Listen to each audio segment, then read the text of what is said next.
This is a recording of The Miracles of Your Mind, by Joseph Murphy. This book is available on the public domain, as well as here, on YouTube and other websites.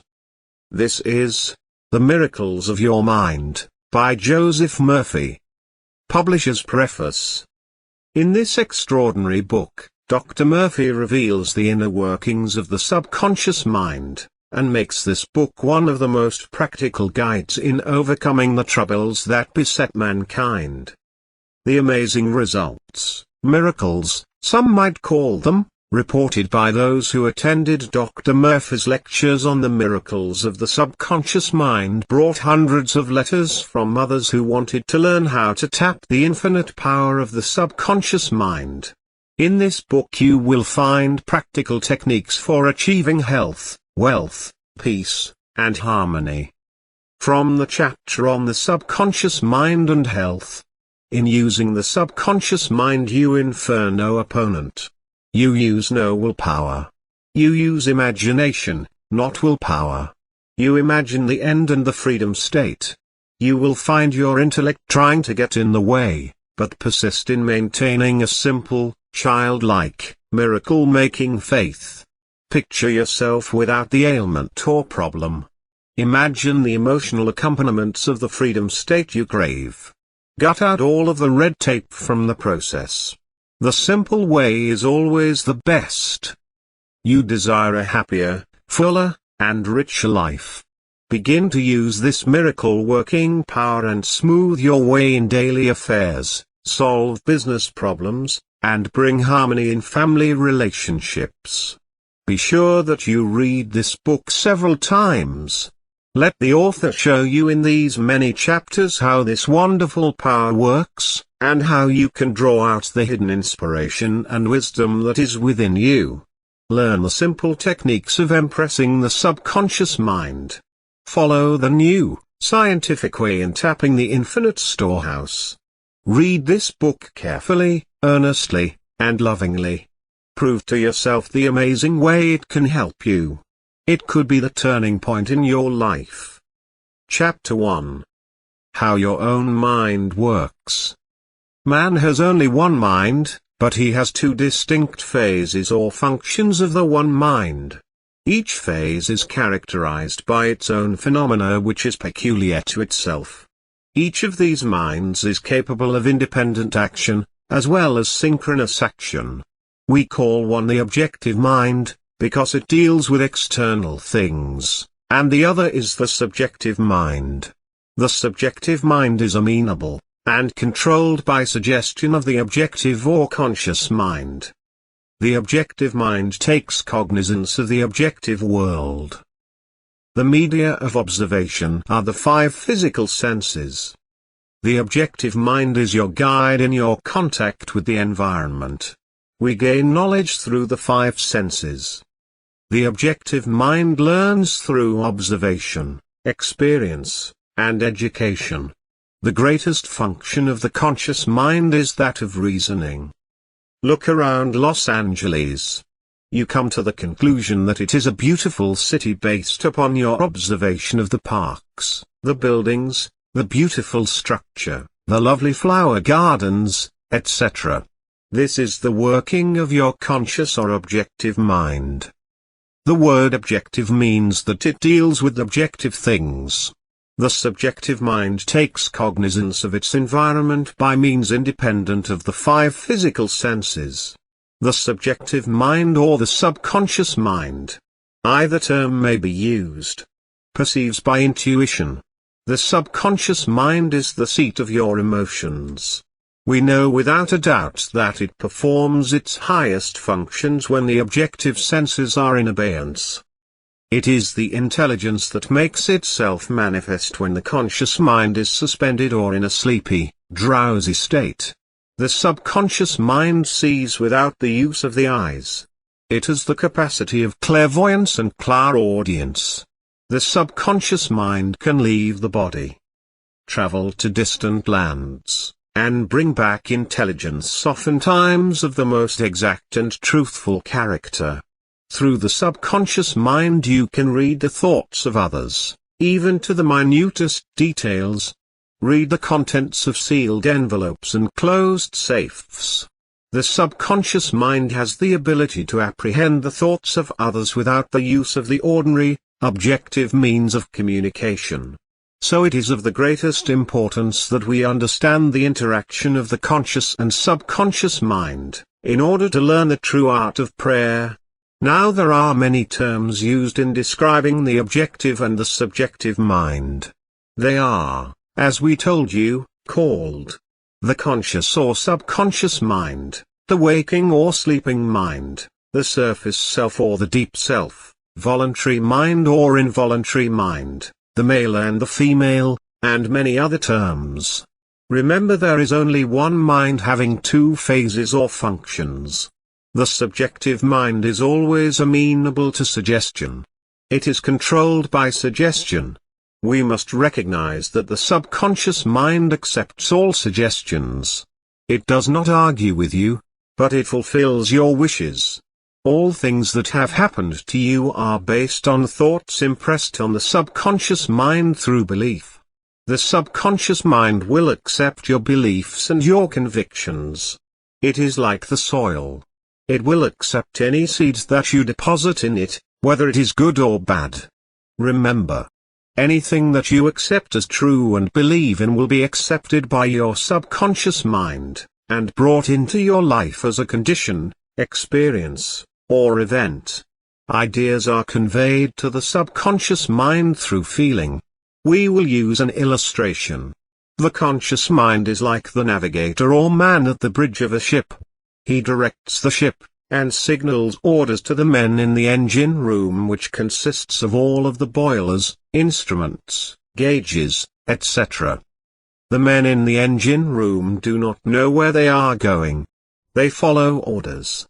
They would go on the rocks if the man on the bridge issued faulty or wrong instructions, based on his findings with the compass, sextant, or other instruments. The men in the engine room obey him, because he is the director. They do not talk back to the captain. They simply carry out orders. The captain is the master of the ship. His orders are followed out. Likewise, your conscious mind is the captain, the master of your ship. Your body and all of your affairs represent the ship. Your subconscious mind takes the orders you give it based upon your belief and suggestions accepted as true. Another simple illustration is this. When you repeatedly say to people, "I do not like mushrooms," then the time comes for you to be served mushrooms, you get indigestion, because your subconscious mind says to you, "The boss does not like mushrooms." This is an example probably amusing to you. Nevertheless, this is an example of the relationship between the conscious and subconscious mind. When a woman says, "I wake up at 3 o'clock if I drink coffee at night," whenever she drinks it, the subconscious mind nudges her, as if to say, "The boss wants you to stay awake tonight." The heart is called the subconscious mind in ancient allegories. The Egyptians knew that the heart was the subconscious mind, but they did not call it by that name. The Chaldeans and the Babylonians called it by different names. You can impress your subconscious mind, and your subconscious mind will express what is impressed upon it. Any idea that is emotionalized or felt as true will be accepted by your subconscious mind. If you want a healing, for example, get silent, relax, breathe easily, immobilize your attention, think of the healing power within your subconscious mind. Affirm that the organ of your body is healing now. As you do that, there must be no resentment or bitterness in your heart. You must forgive everyone. You can repeat this healing process 3 or 4 times daily. Remember that your subconscious mind made the body, and can heal it also. People are constantly affirming the healing of an organ or a part of their body. Then 10 or 15 minutes afterwards, they say, "Oh, I am getting worse. I'll never be healed. I am incurable." This mental attitude or these negative statements neutralize the previous, positive affirmation. If a surgeon operated on you, cut out your appendix, and in the next few minutes ran back and opened you up again to see how you were getting along, then a half hour later ran back and opened you up again, he would probably kill you by poisoning. You kill or prevent your healing by using negative statements. There is a subconscious mind within you. You should learn how to use it in the same manner as a man learns to use electricity. Man controls electricity with wires, tubes, and bulbs, plus his knowledge of the laws of conductivity and insulation, etc. We must learn about the tremendous power and the intelligence within us, and use it wisely. Many men are beginning to realize the true importance of the subconscious mind. In business, many men are using it to achieve success and promotion. Edison, Ford, Marconi, Einstein, and many others have used the subconscious mind. It has given to them the insight and the know-how for all of their great achievements in science, industry, and art. Research has shown that the ability to bring into action the subconscious powers has determined the success of all of the great scientific and research workers. There is a tremendous dynamo within you, and you can use it. You can also be completely released from tension and frustration. You can discover the abundant energy within you, enabling you to energize and vitalize all parts of your body. We are told, for example, that Elbert Hubbard declared that his most important ideas came while he was relaxed, or working in the garden, or going for a walk. The reason being, when the conscious mind is relaxed, the subjective wisdom comes to the fore. There are oftentimes inspirational uprushes when the conscious mind is completely relaxed. How often have you wondered at night what the answer to a particular problem was, and when you turned the request over to the subconscious mind, it gave you the solution in the morning? This is the meaning of the old adage, night brings counsel. If you want to wake up at 7 o'clock in the morning, and you suggest 7 o'clock to the subconscious mind, the subconscious mind will wake you at 7 o'clock on the dot. A mother may be nursing a sick child, and she falls asleep. But before she goes to sleep, she suggests to the subconscious mind that she will awaken if the child's temperature goes up, or when it needs medicine, or perhaps cries. There may be a thunderstorm going on while the mother sleeps. Yet she is not awakened by the storm. However, when the child cries, she is immediately awakened. This is a simple function of the subconscious mind. Chapter 2, The Subconscious Mind and Health. The subject of mental therapeutics is creating a widespread interest all over the world at the present time. Man is gradually awakening to the healing powers resident in his subconscious mind. It is a well-known fact that all of the various schools of healing effect cures of the most wonderful character. The answer to all of this is that there is one universal healing principle. Namely, the subconscious mind, and one process of healing, which is faith. This is why Paracelsus stated this great truth. Whether the object of your faith be real or false, you will nevertheless obtain the same effects. It is an established fact that cures have taken place in various shrines throughout the world, such as in Japan, India, Europe, and the American continent. You will find many widely differing theories, each presenting indubitable evidences of healing. Obviously, to the thinker, there must be some underlying principle common to them all. Regardless of the geographical location, or the means used, there is only one healing principle, and the process of every healing is faith. The first thing to remember is the dual nature of your mind. The subconscious mind is constantly amenable to the power of suggestion. Furthermore, the subconscious mind has complete control of the functions, conditions, and sensations of your body. I venture to believe that all of the readers of this book are familiar with the fact that the symptoms of almost any disease can be induced in hypnotic subjects by suggestion. For example, a subject in the hypnotic state can develop a high temperature, flushed face, or chills according to the nature of the suggestion given. By experiment you can suggest to the person that they are paralyzed and cannot walk. It will be so. Pain can also be induced in any part of the body. By illustration you can hold a cup of cold water under the nose of the hypnotic subject, and tell him, "This is full of pepper. Smell it." He will proceed to sneeze. What do you think caused him to sneeze? The water or the suggestion? If a man says he is allergic to Timothy grass, you can place a synthetic flower or any empty glass in front of the nose of such a person in a hypnotic state, and tell him it is Timothy grass. He will portray the usual allergic symptoms. This indicates that the cause of the disease is in the mind. The healing of the disease can also take place mentally. We realize that remarkable healings take place through osteopathy, chiropractics, medicine, and naturopathy, as well as through all of the various churches, but we maintain that all of these healings are brought about through the subconscious mind. The only healer there is. Notice how it heals a cut on your face caused by shaving. It knows exactly how to do it. The doctor dresses the wound. He says, nature heals it. Nature refers to natural law, the law of the subconscious mind, or self-preservation, which is the function of the subconscious mind. The instinct of self-preservation is the first law of nature. Your strongest instinct is the most potent of all autosuggestions.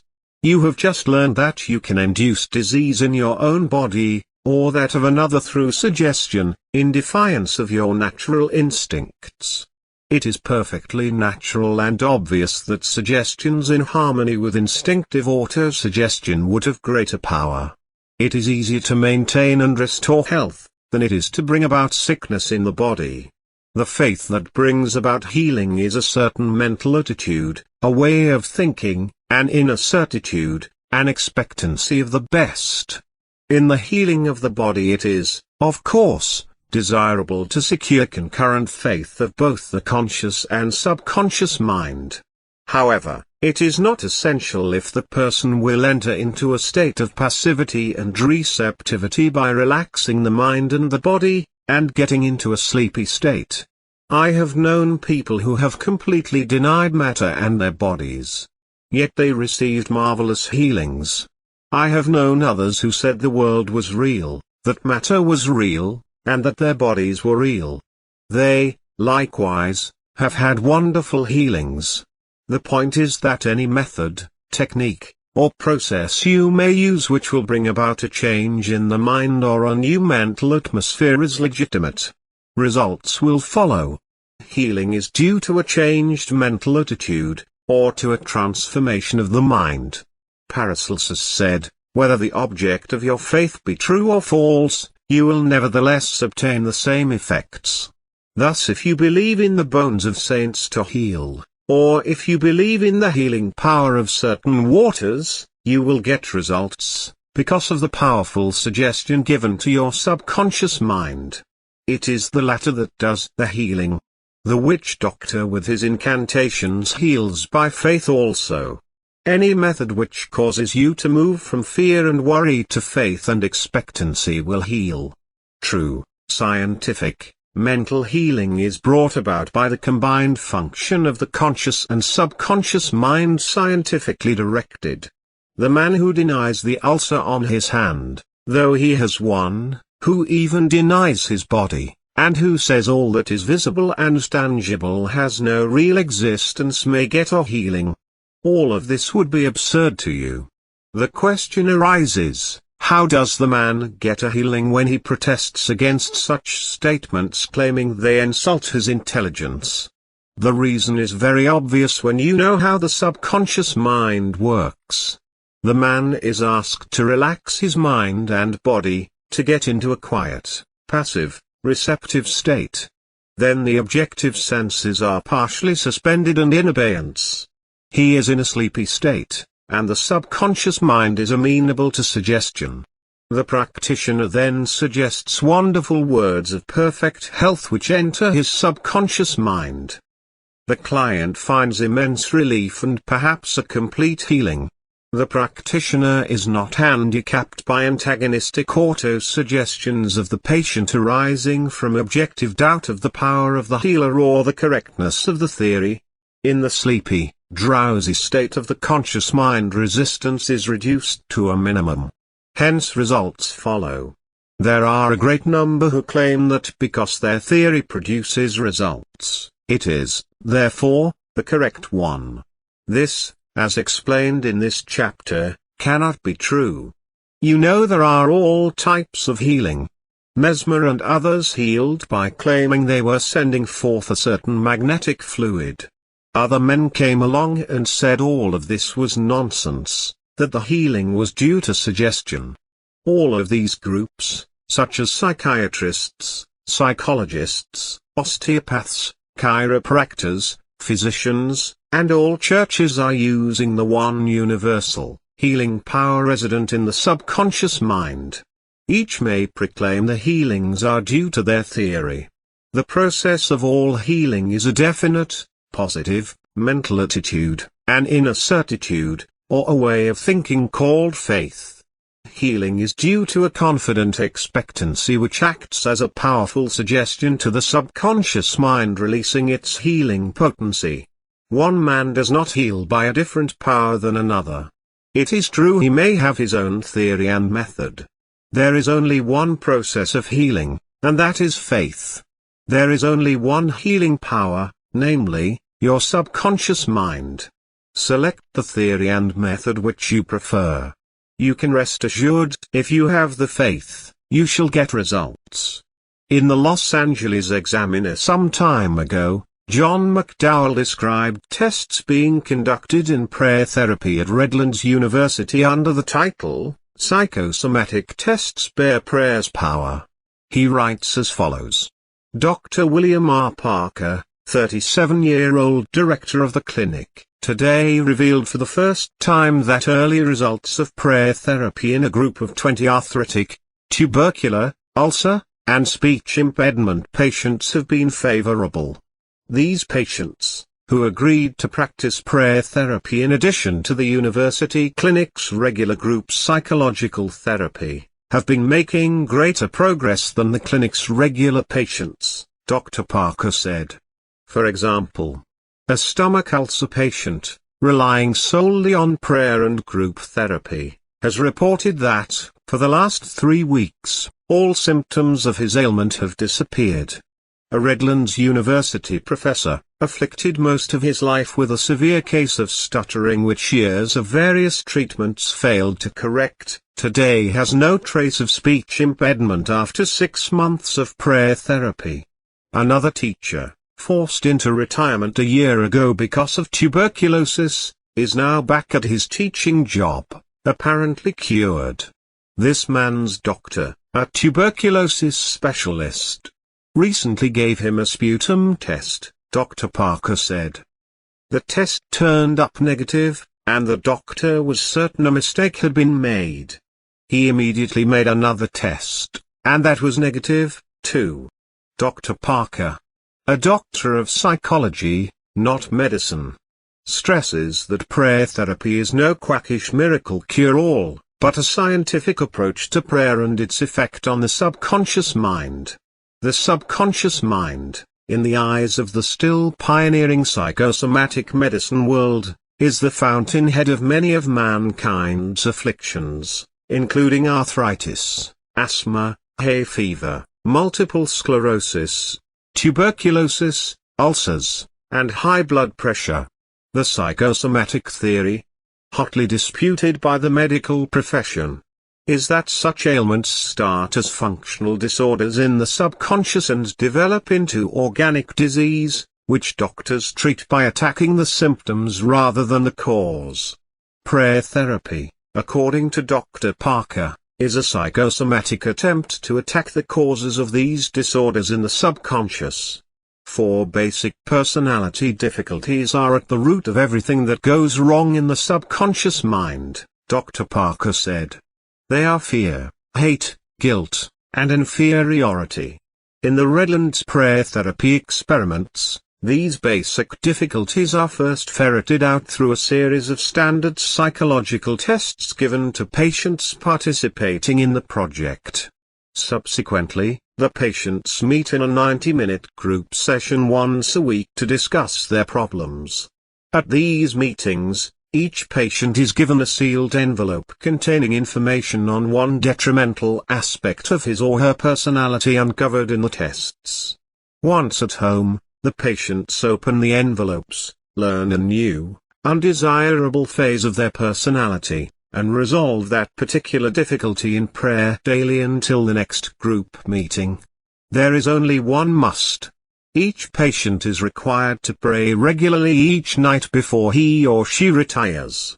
We insist on a prayer at that time, because the last thing that a person is thinking before going to sleep is most likely to penetrate to the subconscious, Dr. Parker said. Dr. Parker, who first tried out his prayer theories on himself during an onset of ulcers 3 years ago, said most of the patients have to be taught how to pray.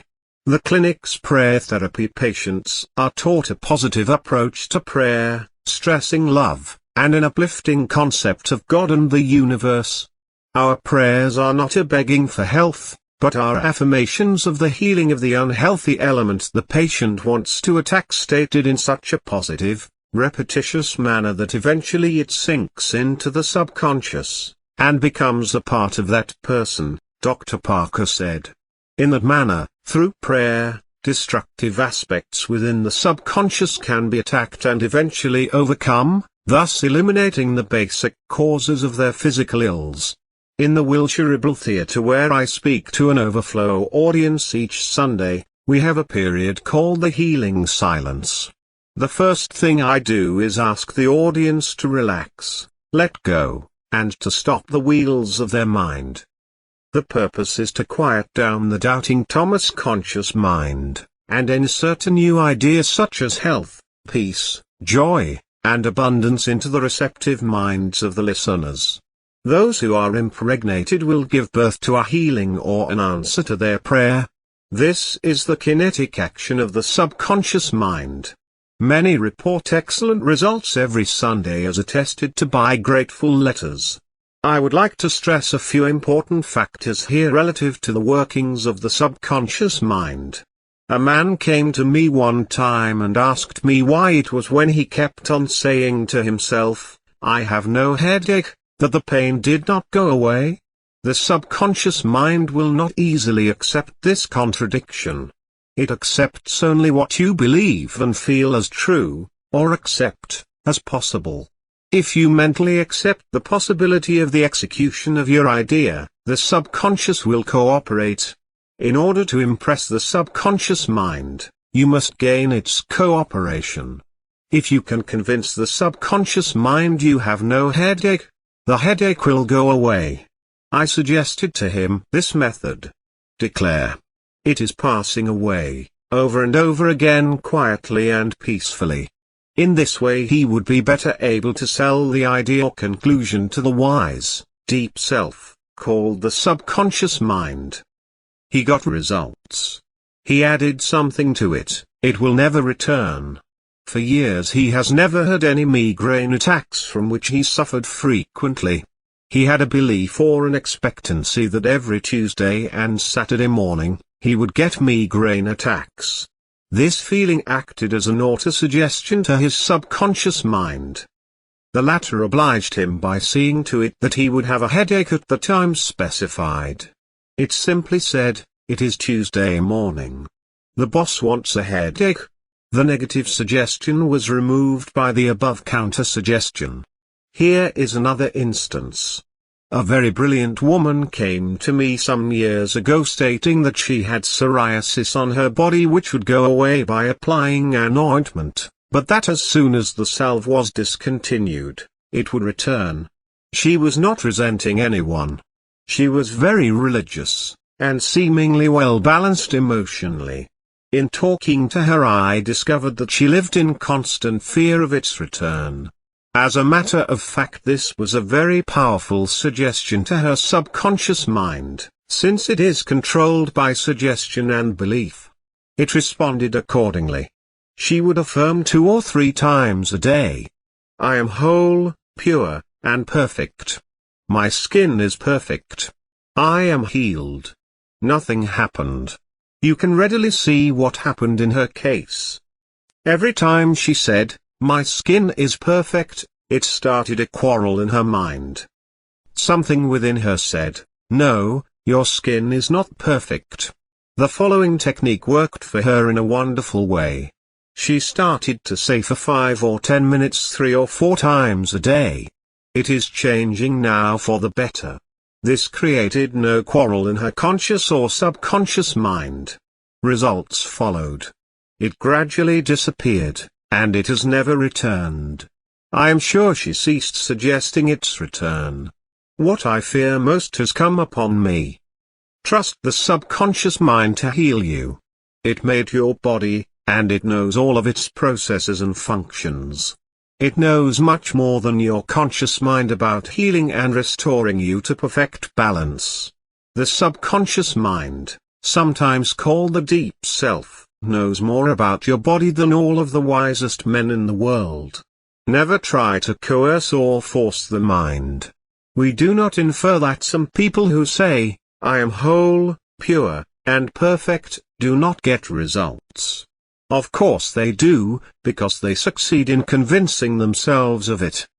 Blind belief and faith will bring results due to the subjective faith of the individual. A psychologist friend of mine told me that one of his lungs was infected. X-rays and analysis showed the presence of tuberculosis.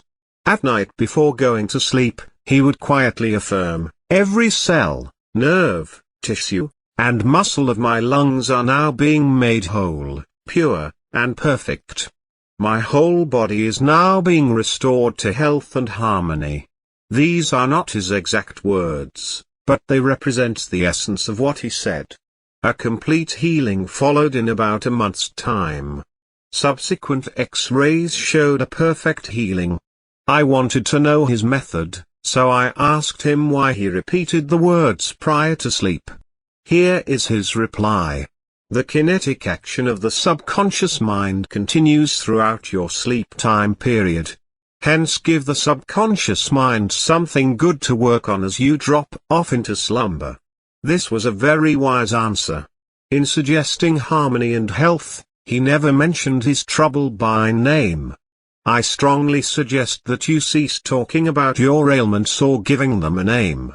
The only sap from which they draw life is your attention and fear of them. Like the above-mentioned psychologist, become a good mental surgeon. Then your troubles will be cut off like dead branches are pruned from a tree.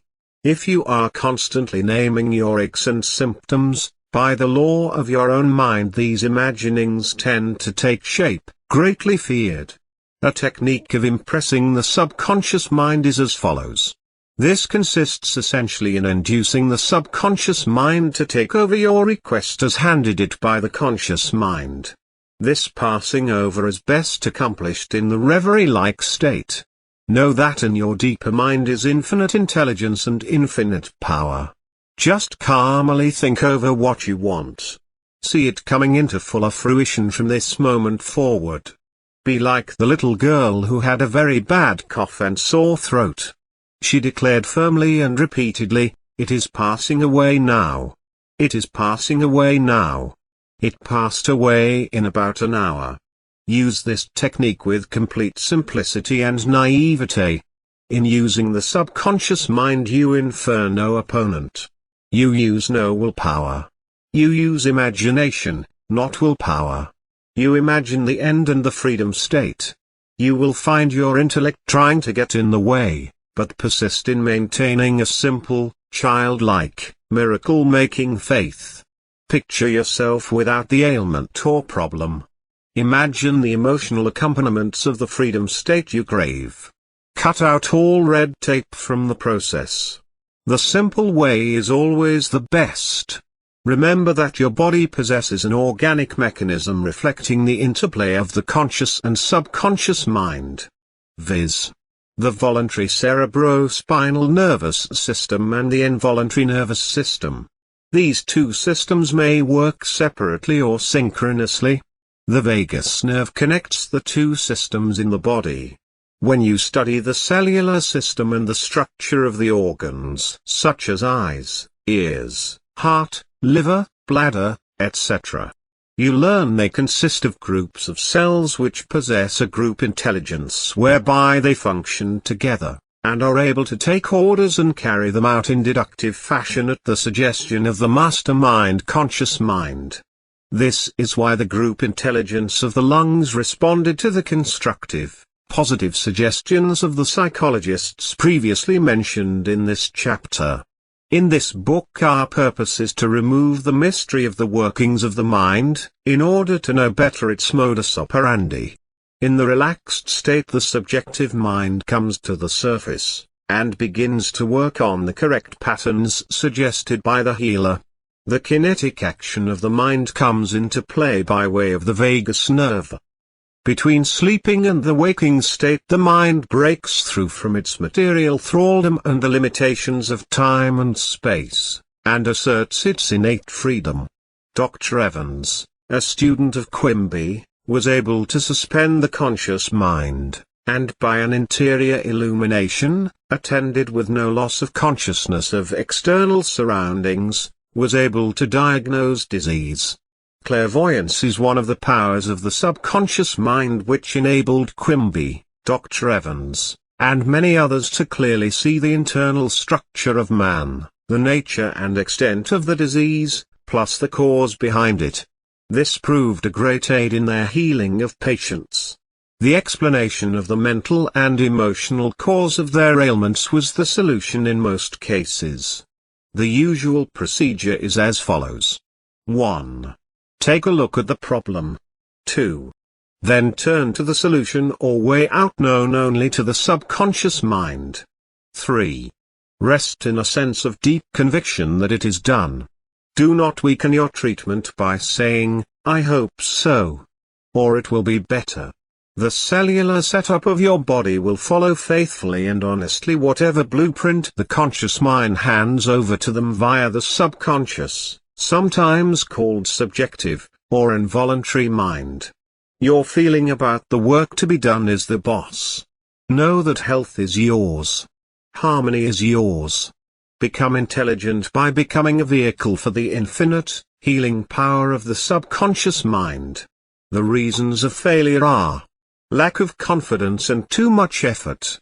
Suggest to the subconscious mind to the point of conviction. Then relax. Get yourself off of your hands. Say to conditions and circumstances, "This, too, shall pass." Through relaxation you impress the subconscious mind, enabling the kinetic energy behind the idea to take over, and bring it into concrete realization. A careful study of the single-celled organism shows us what goes on in our complex body. Though the monocellular organism has no organs, it still gives evidence of mind action and reaction performing the basic functions of movement, alimentation, assimilation, and elimination. Dr. Alexis Carrel's findings in heart experiments of chicks are significant, pointing to the basic finding that life functions despite the lack of complete, organistic equipment. The body of man portrays the workings of his inner mind.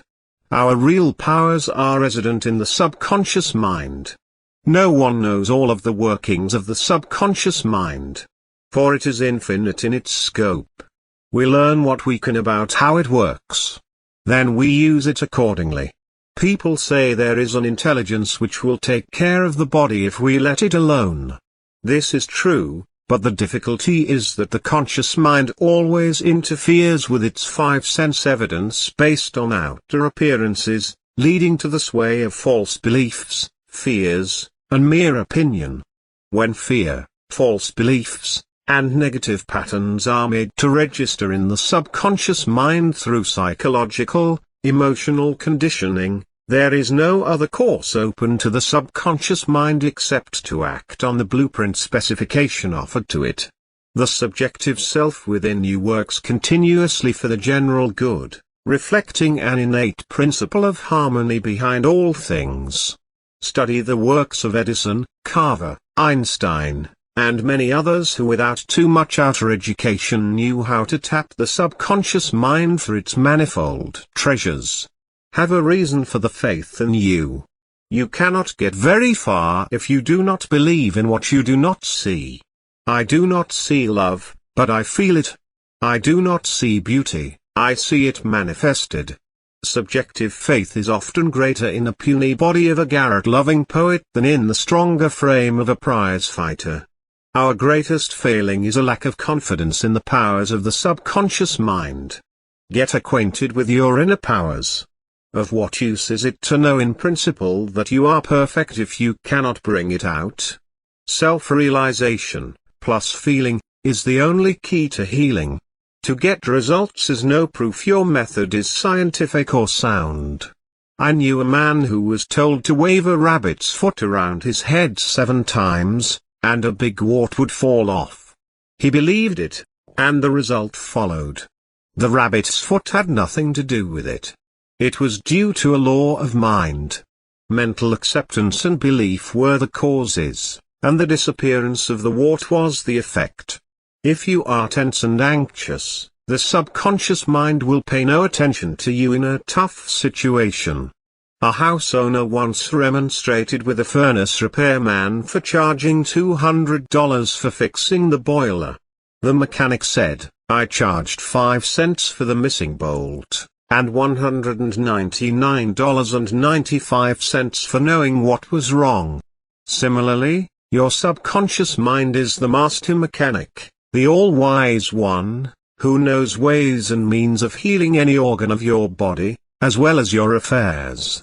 Decree health, and the subconscious mind will establish it, but relaxation is the key. Easy does it.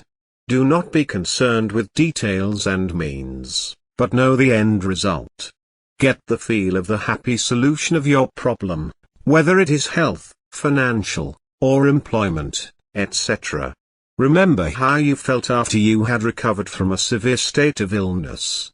Bear in mind that the feeling is the touchstone of all subconscious demonstration. Your new idea must be felt subjectively in a finished state. Not in the future, but as now coming about. One of our students who attended our lectures on the miracles of the mind had severe eye trouble which the doctor said necessitated operation. He was instructed how to use the Nancy School technique. Take a little phrase or affirmation, easily graven on the memory, and repeat it over and over again like a lullaby. Each night this man, as he went to sleep, entered into the drowsy, meditative state, the state akin to sleep. His attention was immobilized and focused on his eye doctor. He imagined the doctor was in front of him, and he plainly heard, or imagined he heard, the doctor saying to him, "A miracle has happened." He heard this over and over again every night for perhaps 5 minutes or so before going to sleep. At the end of 3 weeks he went to the ophthalmologist who had previously examined his eyes, and he said, to this client, "This is a miracle." What happened? He impressed his subconscious mind, using the doctor as an instrument or a means of convincing or conveying the idea. Through repetition, faith, and expectancy he impregnated the subconscious mind. The subconscious mind made the eyes. Within it was the perfect pattern, and immediately it proceeded to heal the eyes. This is another example of the miracles of your mind.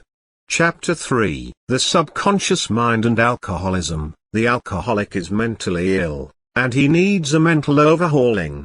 The problem drinker, the compulsive drinker, or the habitual drinker does not drink normally.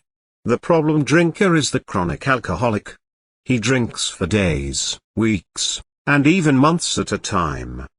The alcoholic says that a passion seizes him periodically to drink. He is a victim of a habit, Because the acts leading to intoxication have been repeated so often, he has established a subjective pattern in his subconscious mind. Because the alcoholic has already yielded to his craving, he fears that he will yield once more. This contributes to his repeated falls due to the suggestions given to his subconscious mind. It is his imagination which causes the alcoholic to return to drinking intermittently. The images which have been impressed on his subconscious mind begin to bear fruit. He imagines a drinking bout in which glasses are filled and drained. Then he imagines the following sense of ease and enjoyment, a feeling of relaxation. If he lets his imagination run wild, he will go to the bar or buy a bottle. The drinker uses effort and willpower to overcome the habit, or cause, as he calls it. The more effort or willpower he uses, the more hopelessly engulfed does he become in the quicksand. Effort is invariably self-defeated, eventuating always in the opposite of what is desired. The reason for this is obvious. The suggestion of powerlessness to overcome the habit dominates his mind. The subconscious mind is always controlled by the dominant idea. The subconscious mind will accept the strongest of two contradictory propositions. The effortless way is the best. The first drink starts the alcoholic off. This is due to a subconscious tendency or urge established through habit. There is a law of reversed effort which was explained by the French School of Therapeutics in 1910. It means this. When your desire and your imagination are in conflict, the imagination invariably gains the day. For example, you will hear an alcoholic say, "I took a lot of pains, I tried so hard, I forced myself, I used all the willpower I had, etc." He has to be made to realize that herein lies his error. Then he begins to conquer the habit. If, for example, you were asked to walk a plank on the floor, you would do so without question. Now suppose the same plank were placed 20 feet up in the air between two walls. Would you walk it? Your desire to walk it would be counteracted by your imagination. Your fear of falling. The dominant idea would conquer. Your desire, will, or effort to walk would be reversed, and the dominant idea of failure would be reinforced. If a man says, "I want to give up alcohol, but I cannot," he may wish to give it up, but the harder he tries, the less he is able. Never try to compel the subconscious mind to accept your idea by exercising willpower. Such attempts are doomed to failure. The subconscious mind accepts the dominant of two contradictory statements. It is like the man who is poverty-stricken saying, "I am wealthy." In most instances his statement makes him poorer. The simple reason for this is that his belief in poverty is much greater than his belief in abundance, so he is suggesting more lack to himself each time he makes the statement. This illustrates the law of reversed effort. In other words, the opposite result from that which was intended follows. In using the subconscious to heal alcoholism, you must engage its cooperation. The subconscious mind will accept your feeling, your belief, or your conviction. The alcoholic avoids the conflict which arises in his mind by using the sleeping technique. By entering into a sleepy, drowsy state, effort is reduced to a minimum. The conscious mind is submerged to a great extent when in a sleepy state. The best time to impregnate the subconscious mind, as the French school pointed out in 1910, is prior to sleep. The reason for this is that the highest degree of outcropping of the subconscious occurs just prior to sleep and just after we awaken. In this state the negative thoughts which tend to neutralize your desire and so prevent acceptance by the subconscious no longer present themselves. Here is a simple method a chronic alcoholic for 40 years used. I wrote this out for him. Assume a comfortable posture, relax your body, and be still. Get into a sleepy state, and in that sleepy state say quietly, over and over again as a lullaby, I am completely free from this habit. Sobriety and peace of mind reign supreme. Repeat the above slowly, quietly, and lovingly for 5 or 10 minutes night and morning. At the end of 3 weeks he lost all desire to drink. Each time he repeated the above statement, its emotional value became greater. When the urge came, he repeated the above formula out loud to himself. By this means he induced the subconscious to accept his idea and a healing followed. I remember treating an alcoholic in Rochester, New York, some years ago. He said to me, I had not had a drop in 6 months, and I was congratulating myself. All my friends were patting me on the back, telling me what wonderful willpower I had. Then, he added, an uncontrollable urge seized me, and I have been drunk for 2 weeks. This had happened time and again with this man. The effort of his will suppressed his desire temporarily, but his continued effort to suppress made matters worse. His repeated failures convinced him that he was hopeless and powerless in controlling his urge or obsession. This idea of being powerless operated, of course, as a powerful suggestion to his subconscious, increased his impotence, and made his life a wreck.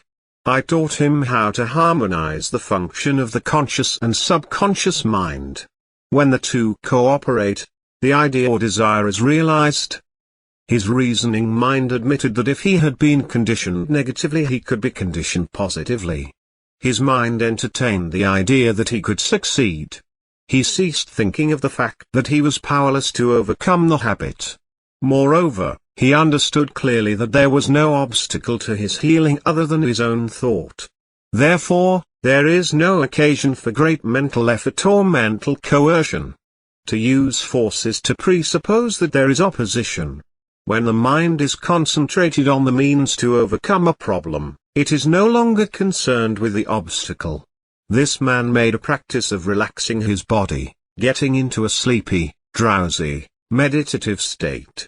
Then filling his mind with the picture of the desired end, knowing the subconscious would bring it about in the easiest way. He imagined his daughter congratulating him on his freedom, saying to him, "Daddy, it's wonderful to have you home." He had lost his family through drink. He was not allowed to visit them. His wife would not speak to him. Regularly, systematically, he used to sit down and meditate in the way outlined. When his attention wandered, he brought it back to the picture of his daughter with her smile, tonal qualities, and the scene of his own home. All this was a reconditioning of his mind. It was a gradual process. He kept it up. He persevered, knowing that sooner or later he would succeed in impregnating his subconscious with the mental picture. I told him the conscious mind was the camera, and his subconscious was the sensitive plate on which he registered and impressed the picture. This made a profound impression on him. His whole aim was to impress the picture and develop it in his mind. Your film is developed in the dark. Likewise, your mental picture is developed in the dark house of the subconscious mind. Realizing his conscious mind was the camera, he used no effort. There was no mental struggle. He quietly adjusted his thought, and focused all his attention on the scene before him. He became absorbed in its reality, somewhat like a sponge absorbing water. It's a sort of mental absorption whereby you are completely identified with the picture. Sometimes you are so engrossed or absorbed in reading a newspaper article, you can't hear a loved one speak to you. He got into this mental atmosphere, repeated it frequently, and knew a healing would follow. When the temptation to drink came, he knew it was his imagination taking him back to the drinking bout, so he would switch off that scene, cut the film, so to speak, and see his daughter, feel her embrace, and hear her voice. The secret of his success was that he confidently expected to experience the picture he was developing in his mind. You are a ship, and thought is your helm. Change the direction of the helm, your thought. As a result, you changed the direction of your ship. Get acquainted now with that infinite reservoir of strength and healing power within you, which is the subconscious mind.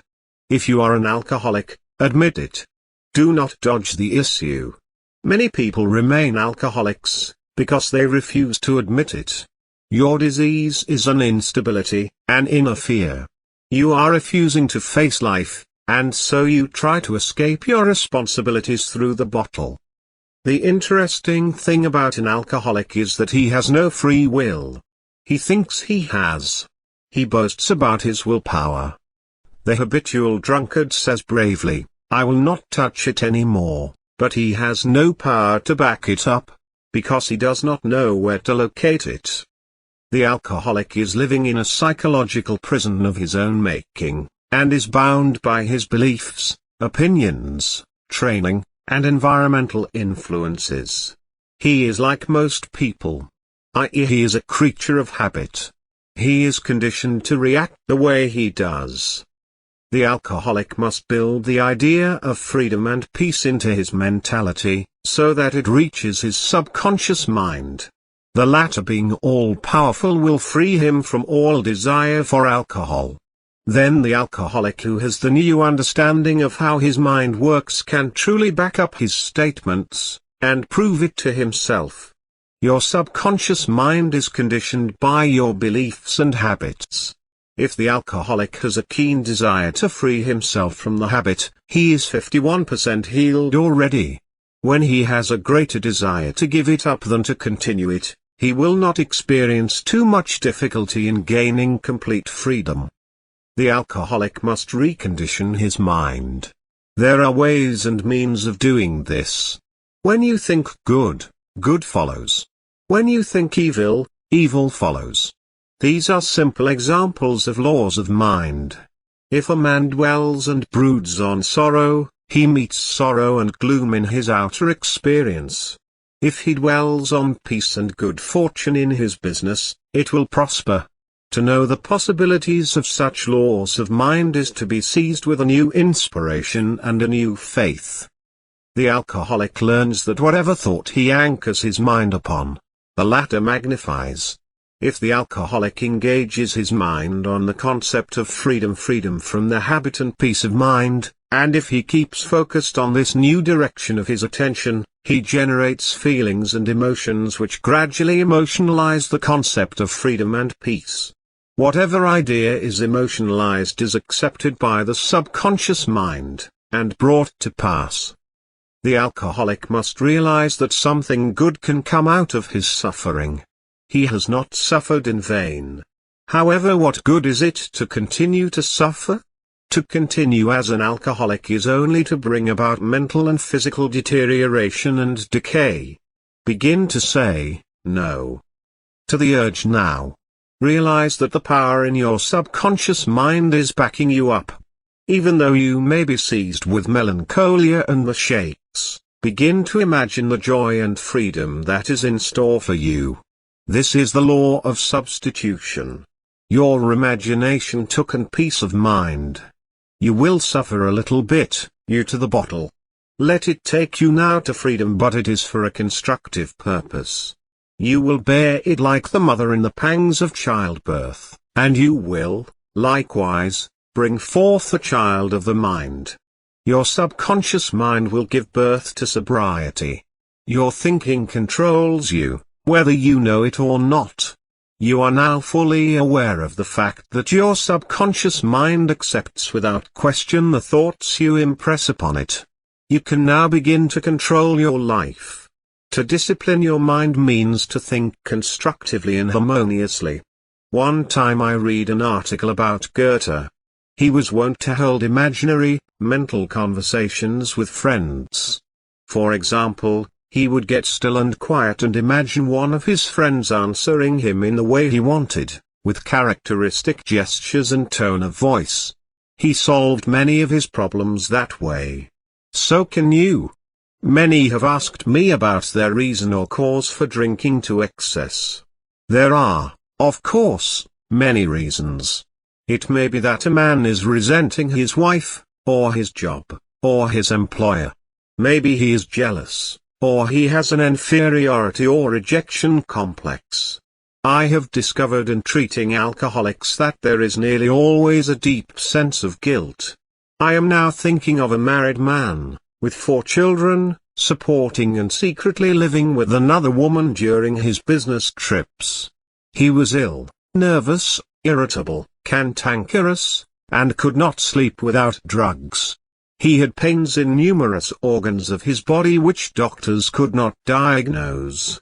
He was a confirmed alcoholic when I saw him. The reason for his periodic sprees was a deep unconscious sense of guilt.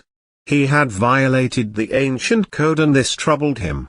The religious creed he was brought up on was deeply lodged in his subconscious mind. He drank excessively to heal the wound of guilt. Some take morphine and codeine for severe pains. He was taking alcohol for the pain or wound of the mind. It is the old story of adding fuel to the fire. He listened to the explanation of how his mind worked. He faced his problem, looked at it, and gave up his dual role. He knew that his drinking was an unconscious attempt to escape. The hidden cause lodged in the subconscious had to be eradicated. Then the healing followed. When he began to look at his problem in the light of reason, it was dissipated. He began to use this treatment 3 or 4 times a day. My mind is full of peace, poise, balance, and equilibrium. The infinite power lies stretched in smiling repose within me. I am not afraid of anything in the past, the present, or the future. Infinite intelligence leads, guides, and directs me in all ways.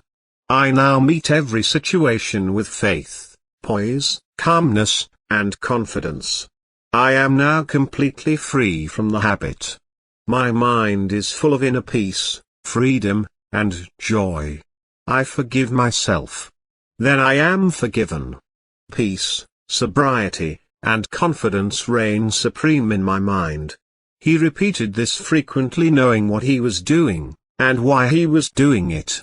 Knowing what he was doing gave him the necessary faith and confidence.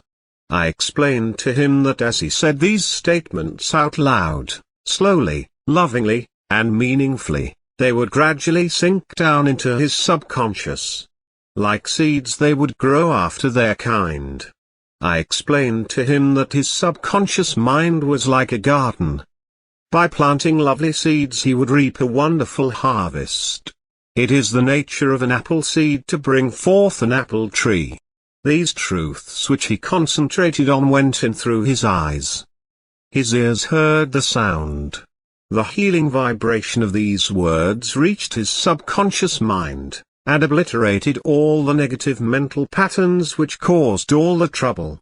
Light dispels darkness. The positive thought destroys the negative. He became a transformed man within a month. Of course, as you know, people will give you all manner of excuses or alibis as to why they drink. They may blame their drinking on some tragedy in the home, some crisis in their life, lack of money, or education. The real reason is negative thinking, which has brought about an emotional maladjustment. As a man thinketh in his heart, so is he. The word heart is an ancient word meaning the subconscious mind. In simple language it is saying, as you think and feel, so are you in all departments of your life. Emerson said, a man is what he thinks all day long. This is the answer and the whole story. The cause is in yourself, in your habitual thinking, your mental attitude, and reaction to life. The alcoholic addict is really seeking to escape some sense of bondage or some subconscious restriction. In other words, the alcoholic lacks confidence and poise. I told a woman one time not to give any more money to her son as he spent it all on drink. I said, you are only contributing to his delinquency. Oh, she said, he kneels down, kisses the Bible, and swears he will never touch another drop. I believe him. Then I give him the money. He seems so penitent, remorseful, and so full of condemnation of himself for the way he acted, that I think he means it. I explained to her that these were idle statements on the part of her son and really meant nothing. Under no circumstances should she give him any more money. I spent some time with her explaining that the boy had no free will, but was just boasting about his willpower to give up drinking. His statements and oaths that he would never touch it any more were meaningless, as he had no power to back them up. In other words, he did not know where the power was, nor how to locate it. She brought him to see me. He came rather reluctantly, making the usual statement that he was not an alcoholic. I told him to stop this nonsense. Admit it openly, and not dodge it. That is the first step in healing. Many remain alcoholics, because they refuse to admit they are. This boy was condemning himself, saying, "I suppose I'm no good."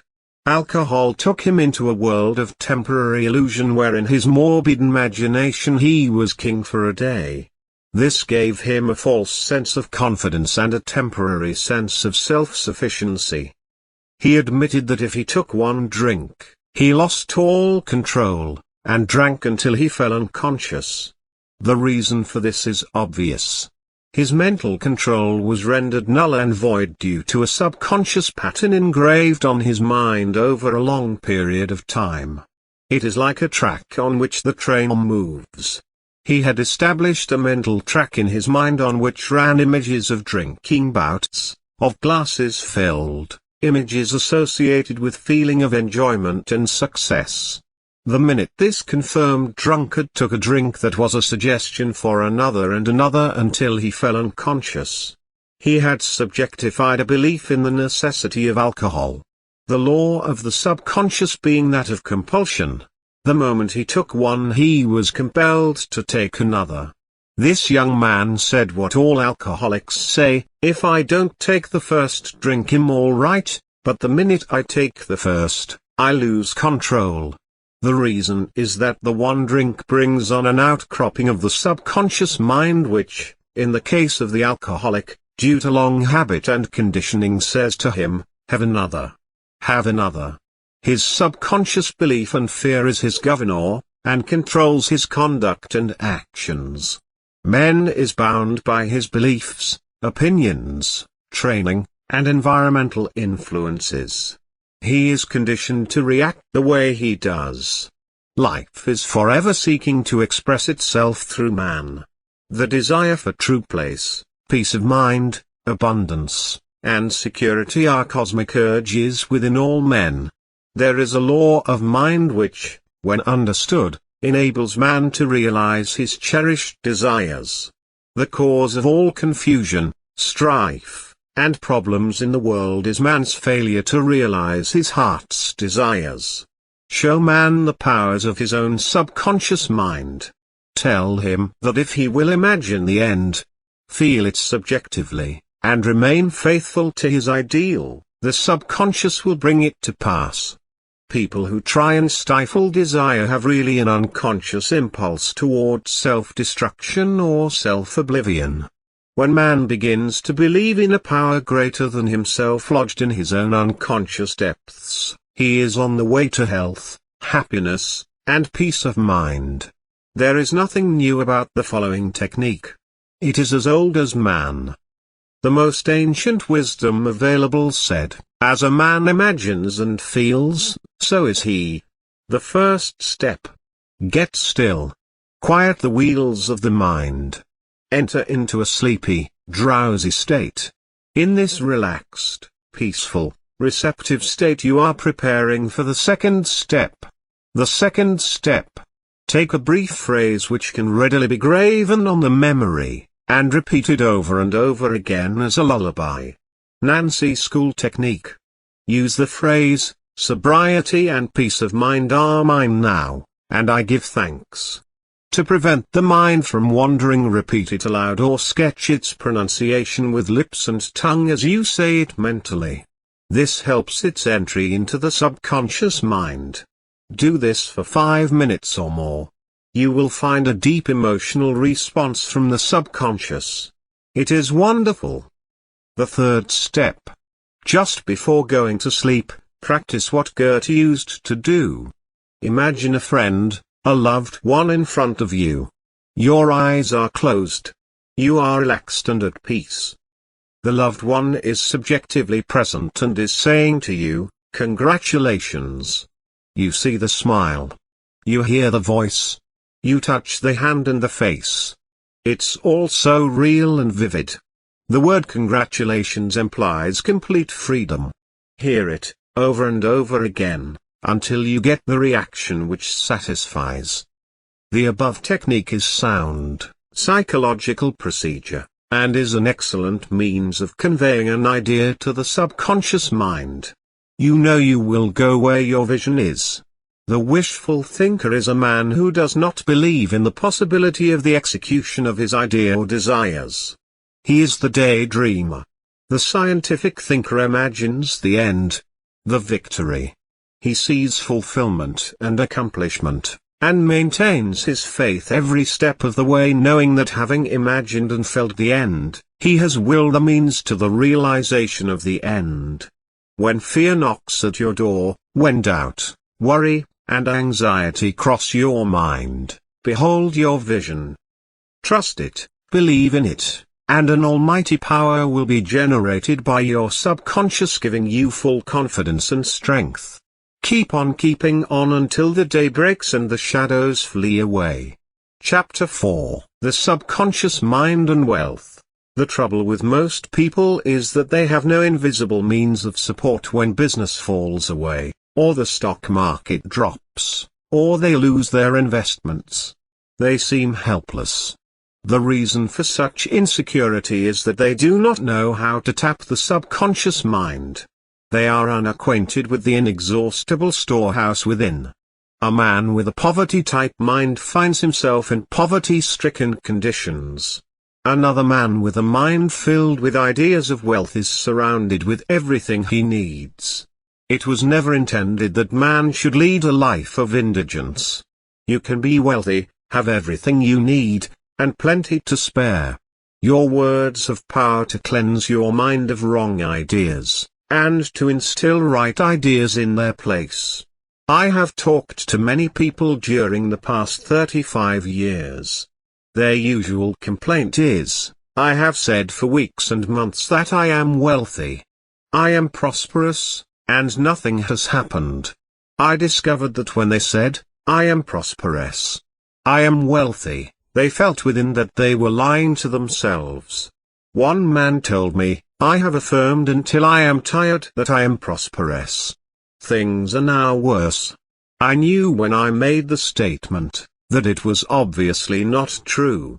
His statements and those of the others were rejected by the conscious mind, and the very opposite of what they affirmed and claimed was made manifest.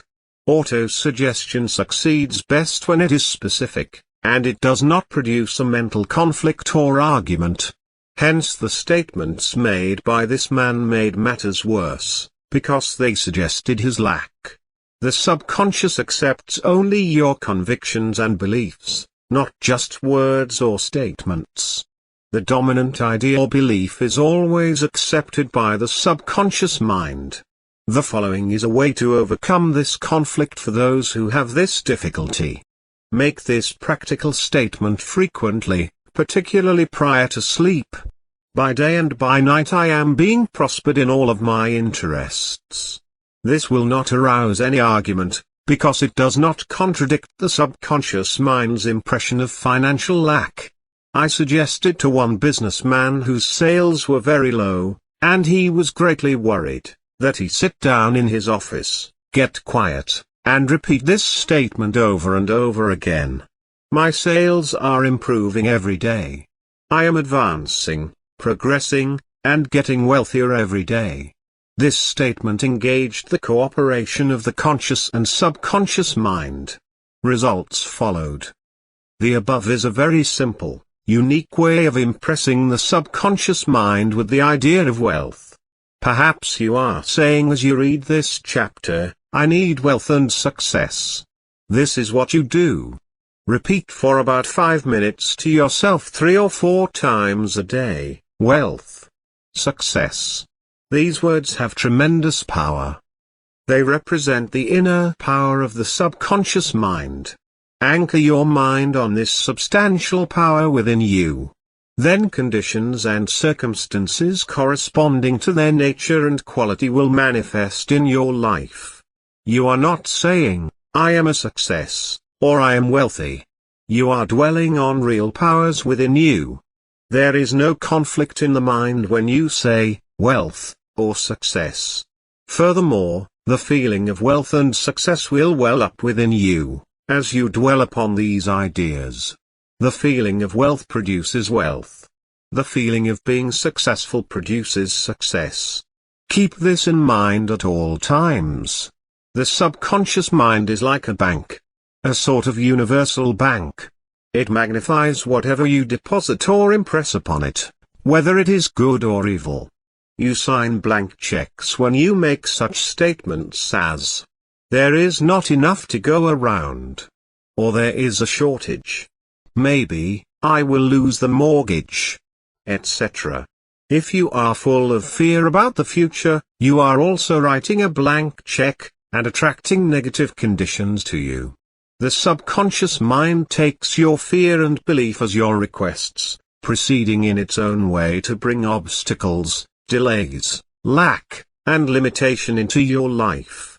To him that hath the feeling of wealth, more wealth shall be added. To him that hath the feeling of lack, more lack shall be added. The subconscious mind gives you compound interest also. Every morning as you awaken, deposit thoughts of prosperity, success, wealth, and peace. Dwell upon these concepts. Busy your mind with them as often as possible. These positive thoughts will find their way as deposits in your subconscious mind, and bring forth abundance and prosperity. I can hear you saying, "Oh, I did that and nothing happened." You did not get results, because you indulged in fear thoughts perhaps 10 minutes later, and neutralized the good you had affirmed. When you place a seed in the ground, you do not dig it up. Suppose, for example, you are going to say, "I shall not be able to make that payment." Before you get further than, "I shall," stop the sentence, and dwell on a positive, constructive statement, such as, "By day and by night I am being prospered in all my ways." To prosper means to advance along all lines in wisdom, understanding, and material possessions. Money represents wealth. It is a symbol of exchange. It represents freedom, opulence, luxury, and refinement. I do not know of anyone who says that he has too much. In all probability he is looking for more. Most people are under the impression that the value of their money is dependent on so much gold in South Africa or in the vaults of the United States Treasury. Others live in fear that the currency will be devaluated, and that they will lose. When the blood is circulating perfectly and harmoniously in your body, the physician says that you are healthy. Likewise, when money is circulating freely in your life, meeting all of your needs, and there is always a surplus, you are prosperous. For example, if you listen to the radio, and you hear that there is a crash in the stock market, resulting in a worried or frightened feeling, you are conditioned and affected by some set of statistics or by a news broadcast. Your financial security and wealth are dependent upon your subjective or inner feeling of prosperity. When you are seeking to convey the idea of wealth and success to your subconscious mind, be sure you never make foolish statements, such as, "I despise money. It is an evil thing. It is the root of all evil." Such an attitude of mind will cause money to take wings and fly away from you. You would then be giving two conflicting orders to the subconscious mind. One would neutralize the other, and nothing would happen. Money has taken many forms down through the ages. What you really want is to have a subconscious conviction that money will always be in constant circulation in your life, meeting all of your needs at every moment of time and every point of space. Money is essential for your economic health in this country. Therefore, You should have all you need and a surplus. Begin now to believe and claim that money is wonderful. Begin to love money and be friendly with it. You will always have plenty. You will never want. Love is an emotional attachment. Except you love your work, or profession, you cannot be a true success. Love always magnifies and multiplies. Love the idea of wealth until it becomes embodied subjectively. Write this down in big letters in your mind. What you love, you increase. What you criticize, fades out of your life. You are familiar with this fundamental fact. When money is circulated freely in a country, its financial condition is healthy. Let there be a healthy circulation of money in your life also, particularly in your mental attitude. Believe that money is good. Think of all of the good you can do with it. Become a mental inlet and outlet for a constant stream of wealth forever flowing to you and forever flowing from you in a perfect circulation. If you are having financial difficulties, trying to make ends meet, it means you have not convinced your subconscious mind that you will always have plenty and some to spare. You know men and women who work a few hours a week, and make fabulous sums of money. They do not strive or slave hard.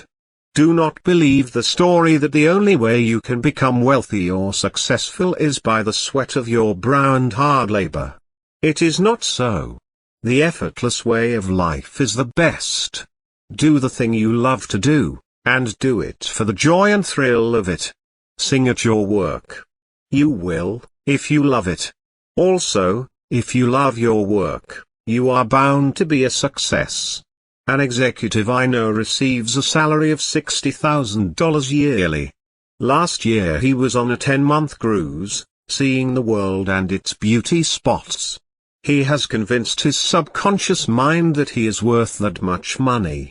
He told me that many men in his organization getting less than $100 per week knew more about the business than he did, and could manage it better, but they had no ambition and no ideas. Money is simply a subconscious conviction on the part of the individual. You will not become a millionaire by saying, "I am a millionaire. I am a millionaire." You will grow into a wealth consciousness by building into your mentality the ideas of wealth and success. One of our students who was formerly a $75 a week salesman is now a sales manager at a salary of $12,000 yearly. It all happened within a period of a month. Every morning as this person shaved, he would look into the mirror, and say to himself, "You are wealthy. You are a big success." This went on for weeks. In about 8 weeks he was suddenly promoted over the heads of 80 other salesmen. While shaving, you are relaxed. As previously outlined, you can convey an idea to the subconscious mind by repeating it again and again at intervals with faith and a joyous expectancy. Here is a question frequently asked in our large and enthusiastic classes held at the Wilshire Theatre. If I need a certain amount, such as $1,000, should I just concentrate on that? You could do that, and it would work. However, the general and best procedure is not to think of money in terms of any particular or set sum. Think of it in terms of plenty to sustain you with ease and perfect freedom of action. The reason for this is that whatever you impress on the subconscious mind is always increased and multiplied, like the grains of wheat sown in the ground bring forth of its kind 100-fold. The subconscious mind works under a law of abundance. Nature is lavish, extravagant, and bountiful. Increase your estimate of yourself. If you bargain with life for a penny a day, the universe will respond accordingly. Many people have a keen desire for more money, but they have a subconscious pattern of $75 a week. Therefore, that is what they demonstrate. Whereas they could demonstrate much more. Here is a simple technique for you to increase your consciousness of wealth. Use these statements several times a day. I like money. I love it. I use it wisely, constructively, and judiciously. Money is constantly circulating in my life. I release it with joy, and it returns to me multiplied in a wonderful way. It is good and very good. This will help you get the right attitude toward money. Never criticize money by saying, "It is filthy lucre. It is bad. It is tainted." You cannot attract what you criticize. When you begin to think things through, you will realize that real wealth depends on the circulation of wonderful ideas in your mind which well up from the subconscious levels. A young detective desiring more money used the above-mentioned formula. One morning he awakened with an intense desire to write a short story based on one of his experiences. He sat down. Ideas came freely. His story was accepted. Then he wrote many others, and was paid handsomely for these articles. Wealth came to him as ideas in his own mind. Your mind, also, can reveal to you a new invention, the material for a new book, or play. Make use of your subconscious mind. One sales manager I knew used to get ideas for his promotional sales campaign when he awakened in the morning. He became the president of the company. They never had a sales manager like him. Your subconscious mind is never short of ideas.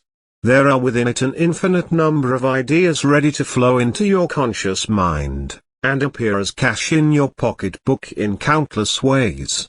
This process will continue to go on in your mind regardless of whether the market goes up or down, or whether the pound sterling or dollar drops in value. Your wealth is never truly dependent on bonds, stocks, or money in a bank. These are really all symbols necessary and useful, of course. The point I wish to emphasize is that if you convince your subconscious mind that wealth is yours, and that plenty of money is always circulating in your life, you will always have it regardless of the form it takes. If you believe that wealth or money is dependent on your job or more hours of work, you have a limited concept. You are bound by your own beliefs. This is a world of cause and effect. If you worry and fret about money, this mood of lack will produce a greater lack of money. Your mental attitude is the cause. Less money is the effect. There is one emotion which is the cause of financial lack in the lives of many. Most people learn this fact the hard way. It is envy.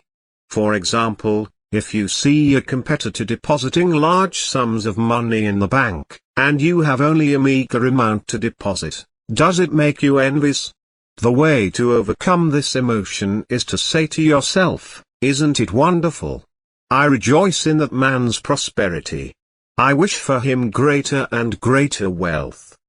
Do you know what you are doing? You are actually impressing the subconscious mind with the idea of wealth. To entertain envious thoughts is devastating, because it places you in a very negative position. Therefore, wealth flows from you, instead of to you.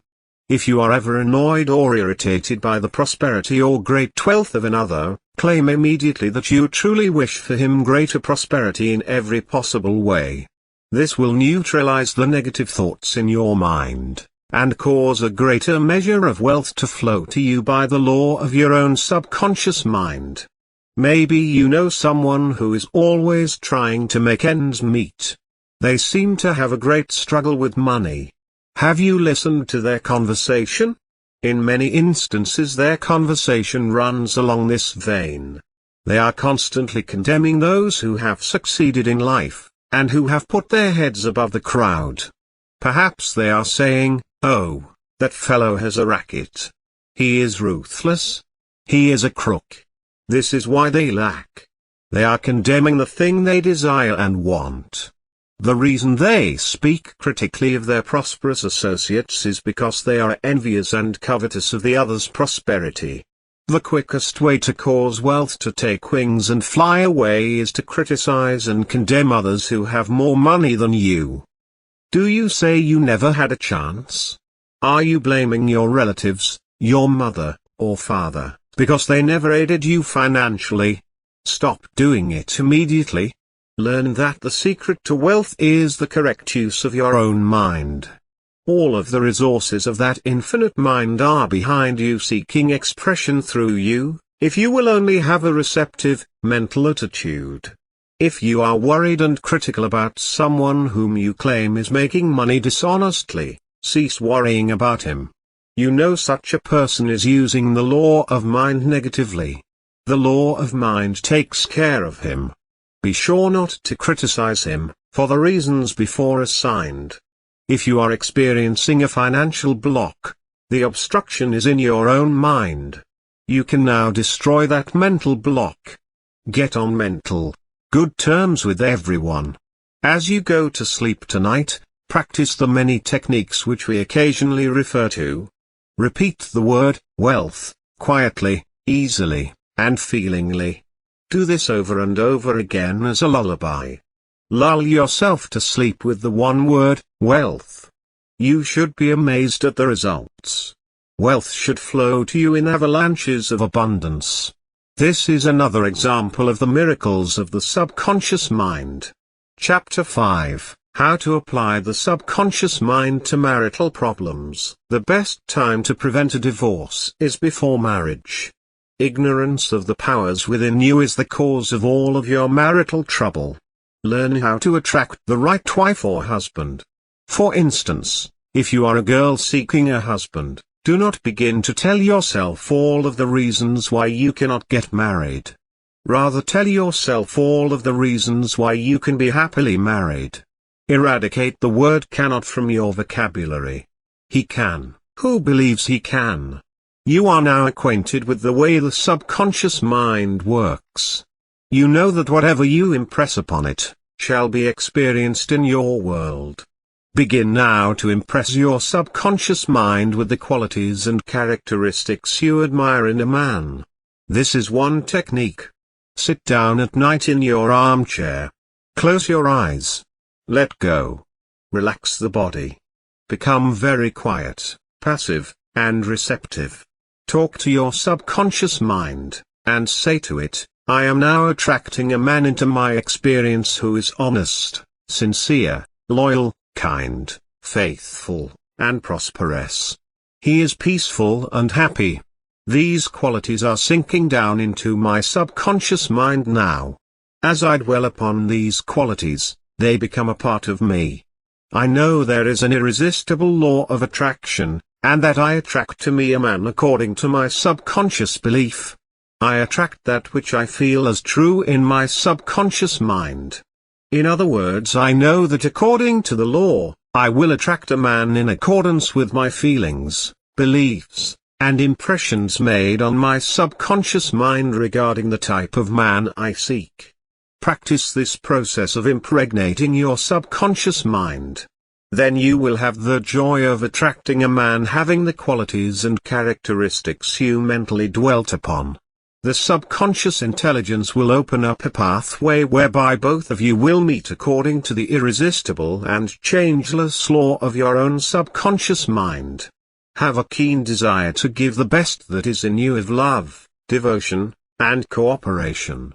Be receptive to this gift of love which you have given to your subconscious mind. Marriage between man and woman should be an act of love.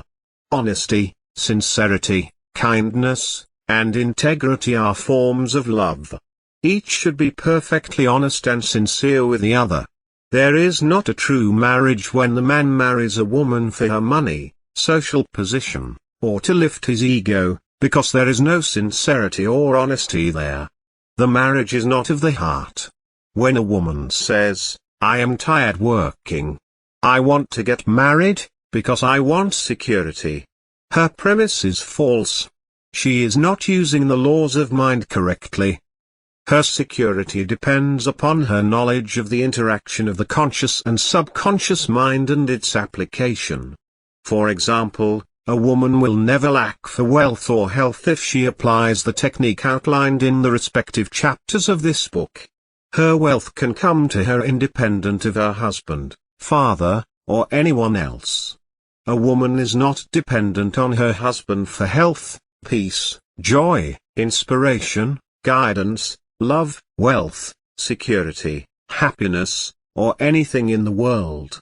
Her security and peace of mind come from her knowledge of the inner powers within her, and her constant use of the laws of her own mind in a constructive fashion. Marrying for money or to get even with someone is, of course, a farce and a masquerade. A man and a woman must be subjectively united in the sense that a real love or sense of oneness prevails. In other words, two hearts are united in love, freedom, and respect. A number of people have said to me, "Oh, we love each other, why should we bother getting married?" The answer to this is extraordinarily simple. What we subconsciously feel and accept as true is always objectified or made manifest on the screen of space. Their reasoning, therefore, is false and insincere. The law of mind is, as within, so without. Let us take the case of a man or a woman who has made an honest mistake. She now finds herself married to a drug addict. He refuses to work. She has to support him. He is ruthless and cruel. It is true that due to her state of mind, she attracted that man. Yet she is not condemned to live in a world of misery brought about by her own mood or ignorance.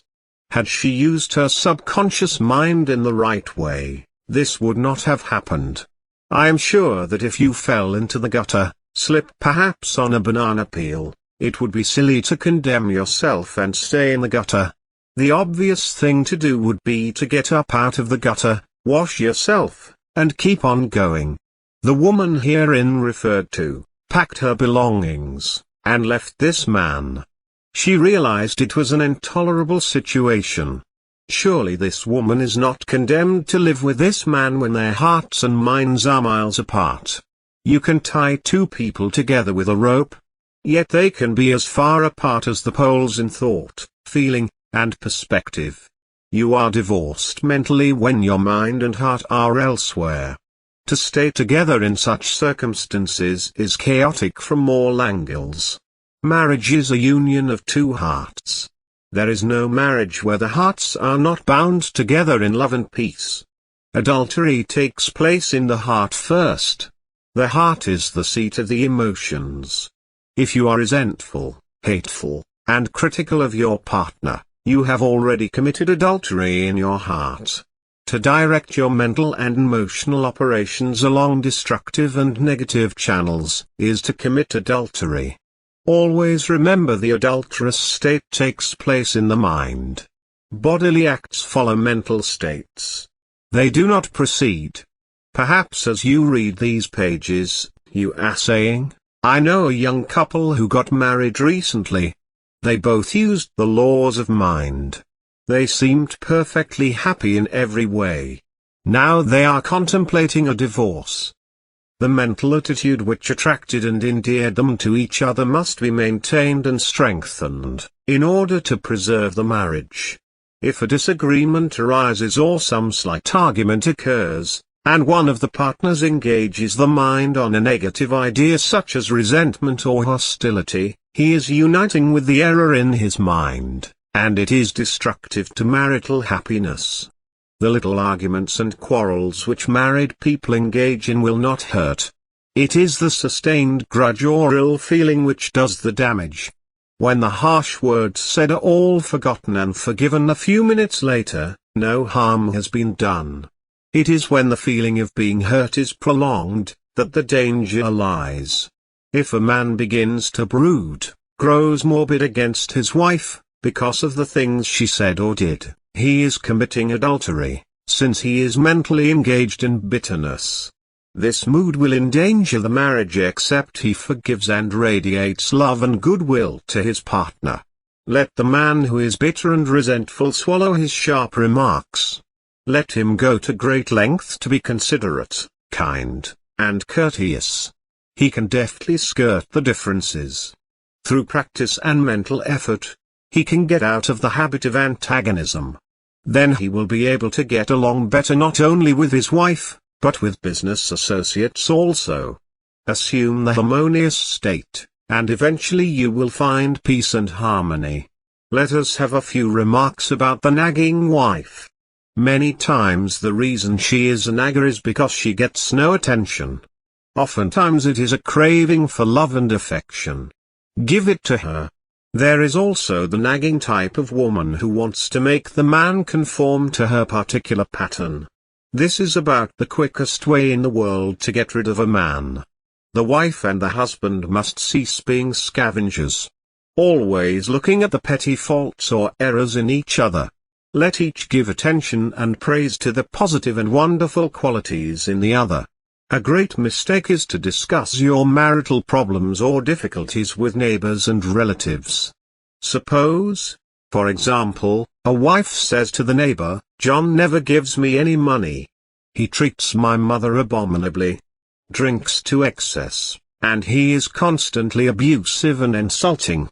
Now this wife is degrading and belittling her husband in the eyes of all of the neighbors and relatives. He no longer appears as the ideal husband to them. Never discuss your marital problems with anyone except a trained counselor. Why have many people thinking negatively of your marriage?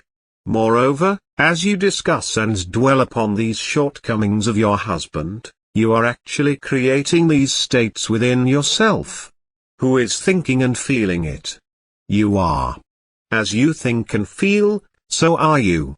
Relatives will usually always give you the wrong advice. It is usually biased and prejudiced, because it is not given in an impersonal way. Any advice you receive which violates the golden rule, which is a cosmic law, is not good or sound. It is well to remember that no two human beings ever lived beneath the same roof without clashes of temperament, periods of hurts, and strain. Never display the unhappy side of your marriage to your friends. Keep your quarrels to yourself. Refrain from criticism and condemnation of your partner. If there are children in the home, let the father praise their mother. Let him call attention at times to her fine qualities and the happy aspects of the home. A husband must not try and make his wife over into a second edition of himself. The tactless attempt to change her in many ways is so foreign to her nature. These attempts are always foolish.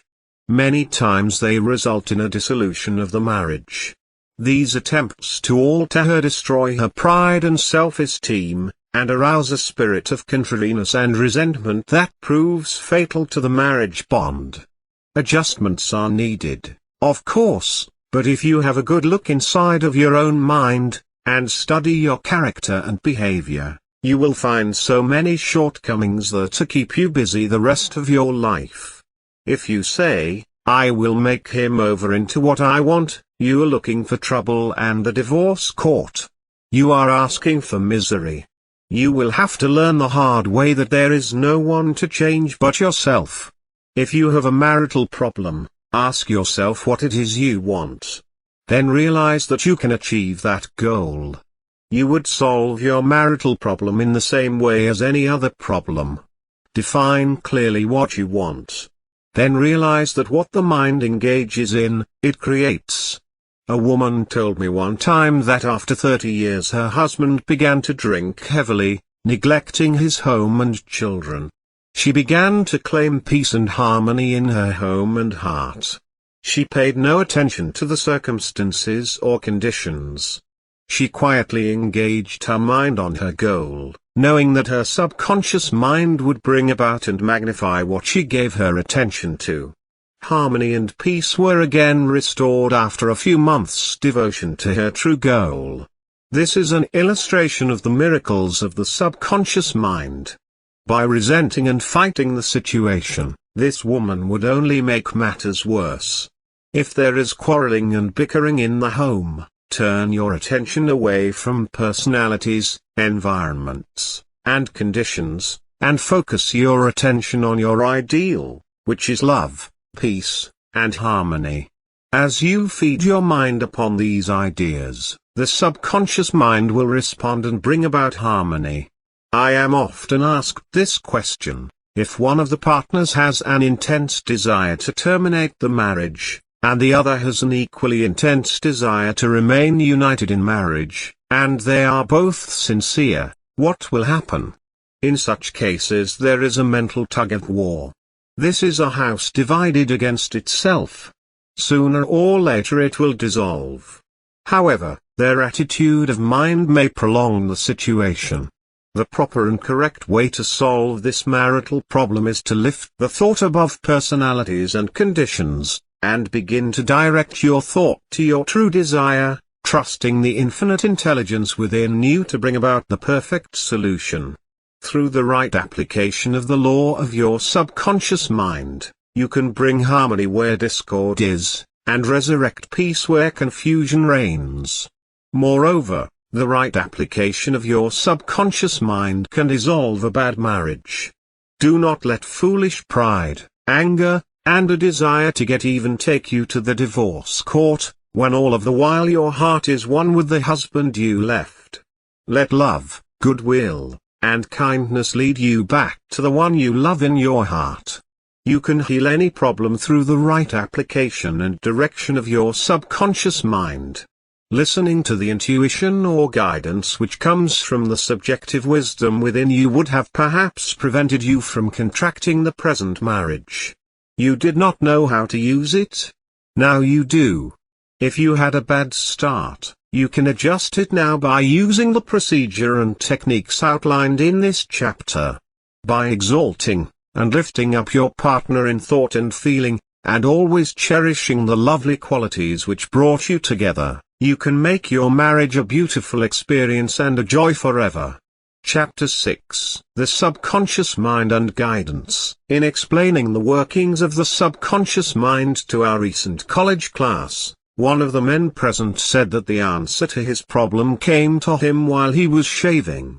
The reason for this was that while he was shaving, he was relaxed. Then the wisdom and intuition of the subconscious mind came to the surface mind. This man had been giving intense, conscious application to his problem for several days. By adhering to the following instructions he got results. As he was about to go to sleep at night, he would say, "I am now turning this request over to my deeper mind. I know it has the answer, and I will receive it." In the first chapter we told you that the subconscious mind will awaken you at 6 in the morning, because you are thinking about 6 o'clock in the morning before you go to sleep. In the same manner the subconscious mind took up his case. Having the superior wisdom, it logically deduces the perfect answer, and gave it to him. You will often note that immediately after awakening, the answer will come to you, because you are still half asleep and half awake. There is an outcropping of the wisdom of the subconscious mind at that time. When you are beset with a problem, what do? Many people will worry and fret about the problem. This makes matters worse, because the subconscious mind always magnifies what we impress upon it. Many liken the subconscious mind to a bank. You are constantly making deposits in this universal bank. Be sure you deposit seeds of peace, harmony, faith, and goodwill. These will be magnified 1,000-fold. Then prosperity and good fortune will be your harvest. How do you find yourself reacting to the problems of the day and to your environment? If you react with anger, bitterness, criticism, and resentment, you are making these deposits in the bank within you. When you need strength, faith, and confidence, you cannot draw them out, because you have not placed these qualities in your bank. Begin now to deposit joy, love, peace, and good humor. Busy your mind with these things. Then the subconscious bank will give you compound interest. It will magnify exceedingly beyond your wildest dreams. When you have what you term a difficult decision to make, or when you fail to see the solution to your problem, begin at once to think constructively about it. If you are fearful and worried, you are not really thinking. Real thought consists in contemplating whatsoever things are true, just, honest, lovely, and of good report. True thinking is free from fear. The real reason why you are fearful is because you have a false concept, or you are taking a wrong view of things. Probably you believe that external things, conditions, and circumstances control you, and that they are causative. Remember, you have dominion over your environment and conditions. Here is a simple technique which you can follow. Quiet the mind. Still the body. Tell the body to relax. It has to obey you. It has no volition, initiative, or intelligence of itself. It is an emotional disk which records your beliefs and impressions. Immobilize your attention. Focus your thought on the solution to your problem. Try and solve it with your conscious mind. Think how happy you would be about the perfect solution. If your mind wanders, bring it back gently. In this sleepy, drowsy state, say quietly and positively, "The answer is mine now. I know my subconscious mind knows the answer." Live now in the mood or feeling of the solution. Sense the feeling you would have if the perfect answer were yours now. Let your mind play with this mood in a relaxed way. Then drop off to sleep. You may fall asleep sooner than you expected, but you were thinking about the answer. The time was not wasted. When you awaken, and you do not have the answer, get busy about something else. Probably when you are preoccupied with something else, the answer will come into your mind, like toast pops out of the toaster. Never think about your problem in this manner. Things are getting worse. I will never get the answer. I see no way out. It is hopeless. You are reversing the law, and undoing the good work you have done. Thinking about the answer activates the intelligence of the subconscious, which knows all, sees all, and has the know-how of accomplishment. The subconscious mind has the power to create. It also obeys the orders given to it by the conscious mind. Remember always this simple truth. The conscious mind has the power of choice. The subconscious does what it is told to do. The latter accepts your beliefs and convictions, and brings them into your experience. It is an infinite, creative power. Some time ago I received a clipping from a magazine describing how Dr. Banting solved his problem of diabetes. He had made a profound study of the disease. One night he was awakened in the early hours of the morning with the answer to extract the substance from the degenerated pancreatic duct of dogs. This was the origin of insulin, which has helped millions of people. It does not follow that you will always get an answer overnight. The answer may not come for weeks or months. Do not be discouraged. Keep on turning it over every night to the subconscious mind prior to sleep, as if you had never done it before. One of the reasons for the delay may be that you look upon it as a major problem. You may believe it will take a long time to solve it. The subconscious mind is timeless and spaceless. Go to sleep believing you have the answer now, and that the solution is yours now. Do not postulate the answer in the future. Have an abiding faith in the outcome. Become convinced now, as you read this book, that there is an answer, and a perfect solution for you. Here is a very simple technique used from time immemorial to get an answer from the subconscious mind. Calmly think over what you want, such as the answer, the harmonious solution, or the right decision. The best time to turn over a request is just before going to sleep. Relax the body. Still the wheels of your mind. Suggest sleep to yourself. You will begin to feel sleepy, but you are still consciously aware and capable of directing your attention. For example, you can hear a baby cry next door, or you can hear someone walking around the house. You are in a state akin to sleep, between the waking and sleeping state. The Nancy School of Therapeutics calls this state the reverie. In this drowsy, meditative state you induce the subconscious mind to take over your problem or request. This passing over to the subconscious mind is best accomplished through the above process. You infer no opponent. You use no willpower. You imagine the end, the solution, and the freedom state. Do this with complete naivety and simplicity. Have a simple, childlike, miracle-making faith. Picture yourself without the problem. Cut out all of the red tape from the process. The simple way is the best. This is an illustration. I lost a valuable ring. It was an heirloom. I looked everywhere for it, and could not locate it. I decided to practice what I preach. At night I talked to the subconscious in the same manner that I would talk to anyone. I said to it prior to dropping off to sleep, "You know all things. You know where that ring is, and you now reveal to me where it is." In the morning I awoke suddenly with the words ringing in my ear, "Ask Robert."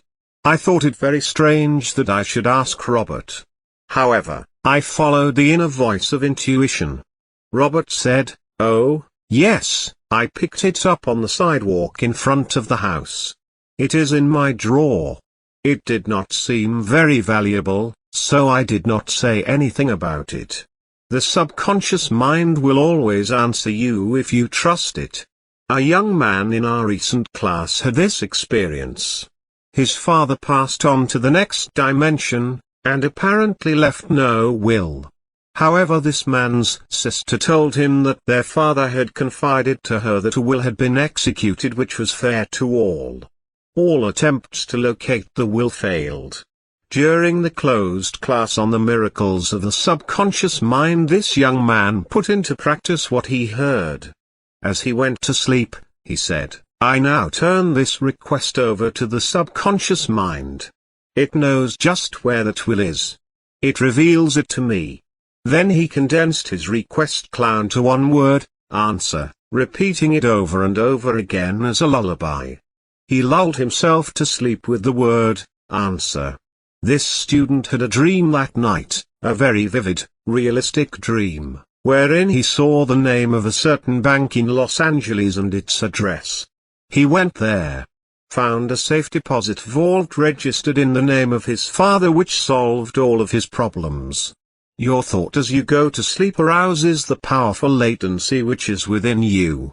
For example, let us suppose you are wondering whether to sell your home, buy a certain stock, sever partnership, move to New York or stay in Los Angeles, dissolve the present contract or take a new one.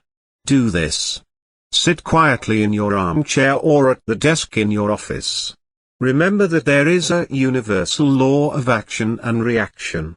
The action is your thought. The reaction is the response from your subconscious mind. The subconscious mind is reactive and reflexive. This is its nature. It rebounds, rewards, repays. It is the law of correspondence. It responds by corresponding. As you contemplate right action, you will automatically experience a reaction or response in yourself. You have now used the infinite intelligence resident in the subconscious mind to the point where it begins to use you.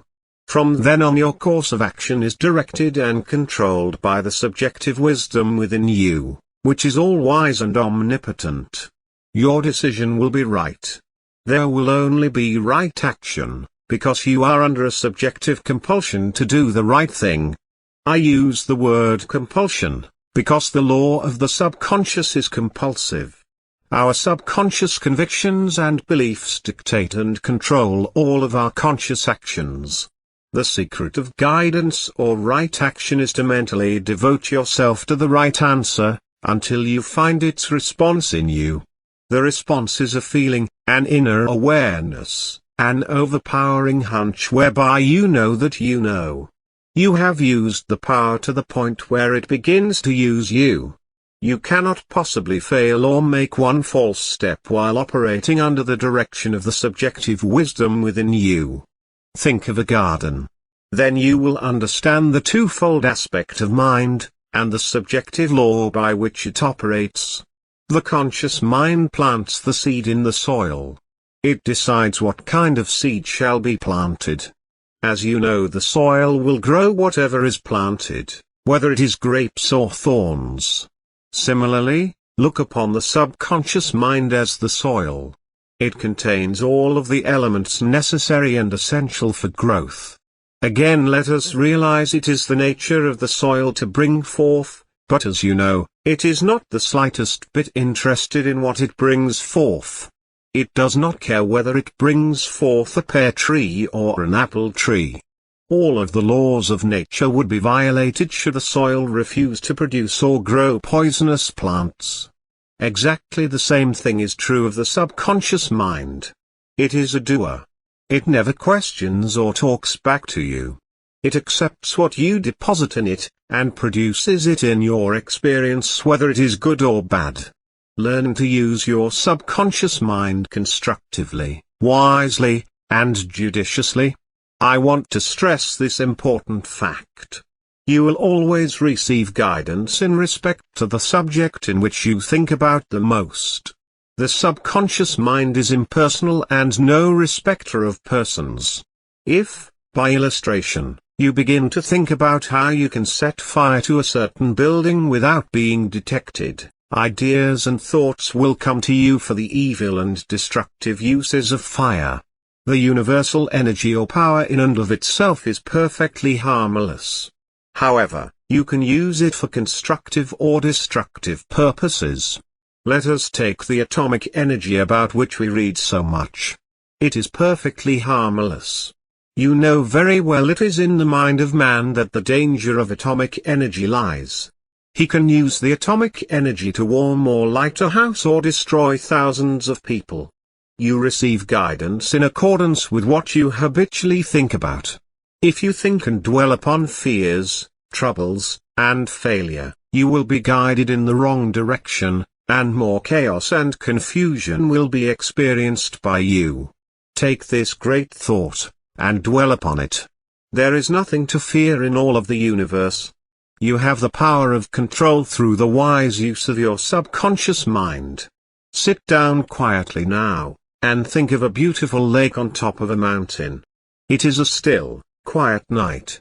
On the surface of the quiet, placid lake you see mirrored the stars, the moon, and perhaps the trees nearby. If the lake is disturbed, you will not see the stars or the moon. Similarly, quiet your mind, relax, and let go. Think of peace and stillness. Then over the mirrored waters of your mind will move the answer to your question. Chapter 7, Overcoming Fear Through the Subconscious Mind. Emerson said, "Do the thing you fear, and the death of fear is certain." There was a time when the writer of this chapter was filled with unutterable fear when standing before an audience. The way I overcame it was to stand before the audience. Do the thing I was afraid to do, and the death of fear was certain. When you affirm positively that you are going to master your fears, and come to a definite decision in your conscious mind that you are going to overcome, you release the power of the subconscious which flows in response to the nature of your thought. One of our students told me that he was invited to speak at a banquet. He said he was panic-stricken at the thought of speaking before 1,000 people. He overcame the fear this way. For several nights he sat down in an armchair for about 5 minutes and said to himself slowly, quietly, and positively, "I am going to master this fear. I am overcoming it now. I speak with poise and confidence. I am relaxed and at ease." He operated a definite law of mind and overcame his fear. The subconscious mind is amenable to suggestion and controlled by suggestion. When you still your mind and relax, the thoughts of your conscious mind sink down into the subconscious through a process similar to osmosis, whereby fluids separated by a porous membrane intermingle. As these positive seeds or thoughts sink into the subconscious area, they grow after their kind, and you become poised, serene, and calm. A young lady was invited to an audition. She had been looking forward to the interview. However, on 3 previous occasions she failed miserably due to stage fright. Here is the very simple technique which I gave her. Remember, this young lady had a very good voice, but she was certain when the time came for her to sing that she would be seized with stage fright. The subconscious mind takes your fears as a request, proceeds to manifest them, and bring them into your experience. On 3 previous auditions she sang wrong notes and finally broke down. The cause, as previously outlined, was an involuntary autosuggestion, i.e. a silent fear thought emotionalized and subjectified. She overcame it by the following technique. 3 times a day she isolated herself in a room. She sat down comfortably in an armchair, relaxed her body, and closed her eyes. She stilled the mind and body as best she could. Physical inertia favors mental passivity, and renders the mind more receptive to suggestion. She counteracted the fear suggestion by its converse, saying to herself, I sing beautifully, I am poised, serene, confident, and calm. She repeated this statement slowly, quietly, and with feeling from 5 to 10 times at each sitting. She had 3 such sittings every day and 1 immediately prior to sleep. At the end of a week she was completely poised and confident, and gave a remarkable, wonderful audition. Carry out the above procedure with assurance and conviction, and the death of fear is certain. Occasionally young men from the local university come to see me, and also school teachers, who seem to suffer from suggestive amnesia at examinations. The complaint is always the same. I know the answers after the examination is over, but I can't remember the answers during the examination. The idea which realizes itself is the one to which we invariably give concentrated attention. I find that each one is obsessed with the idea of failure. Fear is behind the temporary amnesia, and is the cause of the whole experience. One young medical student was the most brilliant in his class. Yet he found himself failing to answer simple questions at the time of written or oral examinations. I explained to him that the reason was he had been worrying and fearful for several days previous to the examination. These constant negative thoughts became charged with fear. Thoughts enveloped in the powerful emotion of fear are realized in the subconscious. In other words, this young man was requesting his subconscious mind to see to it that he failed, and that is exactly what it did. On the day of the examination he found himself stricken with what is called in psychological circles suggestive amnesia. A French psychologist named Bourdieu said, "What we have to work for in overcoming fear is education of the imagination." Here is how the young man overcame his fear. He learned that his subconscious mind was the storehouse of memory, and had a perfect record of all he had heard and read during his medical training. Moreover, he learned that the subconscious mind was responsive and reciprocal. The way to be en rapport with it was to be relaxed, peaceful, and confident. Every night and morning he began to imagine his mother congratulating him on his wonderful record. He would hold an imaginary letter from her in his hand and read congratulatory words. He would also feel the letter in his hand. As he began to contemplate the happy result, he called forth the corresponding or reciprocal response or reaction in himself. The all-wise and omnipotent power of the subconscious took over, dictated, and directed his conscious mind accordingly. He imagined the end. When he imagined and felt the end, he willed the means to the realization of the end. Following this procedure he had no trouble passing subsequent examinations. In other words, the subjective wisdom took over, compelling him to give an excellent account of himself. The law of the subconscious mind is compulsion. There are many people who are afraid to go in an elevator, climb mountains, or even swim in the water. It may well be that the individual had unpleasant experiences in the water in his youth, such as having been thrown forcibly into the water without being able to swim. I had an experience when I was about 10 years of age. I fell accidentally into a pool and went down 3 times. I can still remember the dark water engulfing my head, and my gasping for air until another boy pulled me out at the last moment. This experience sank into my subconscious mind.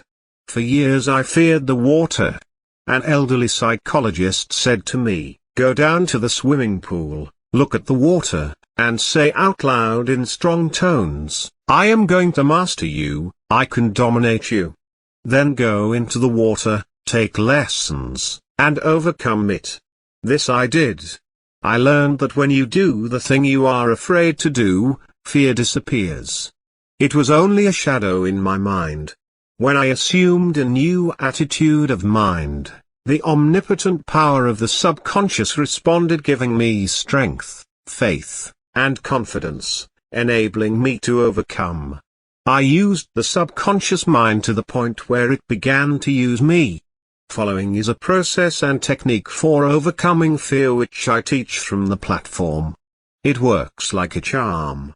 Try it. Suppose you are afraid of the water, or a mountain, an interview, an audition, or you fear closed places. If afraid of swimming, begin now to sit still for 5 or 10 minutes, for 3 or 4 times a day, and imagine you are swimming. Actually, you are swimming in your mind. It is a subjective experience. Mentally you have projected yourself into the water.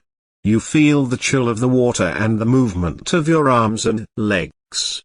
It is all real, vivid, and a joyous activity of the mind.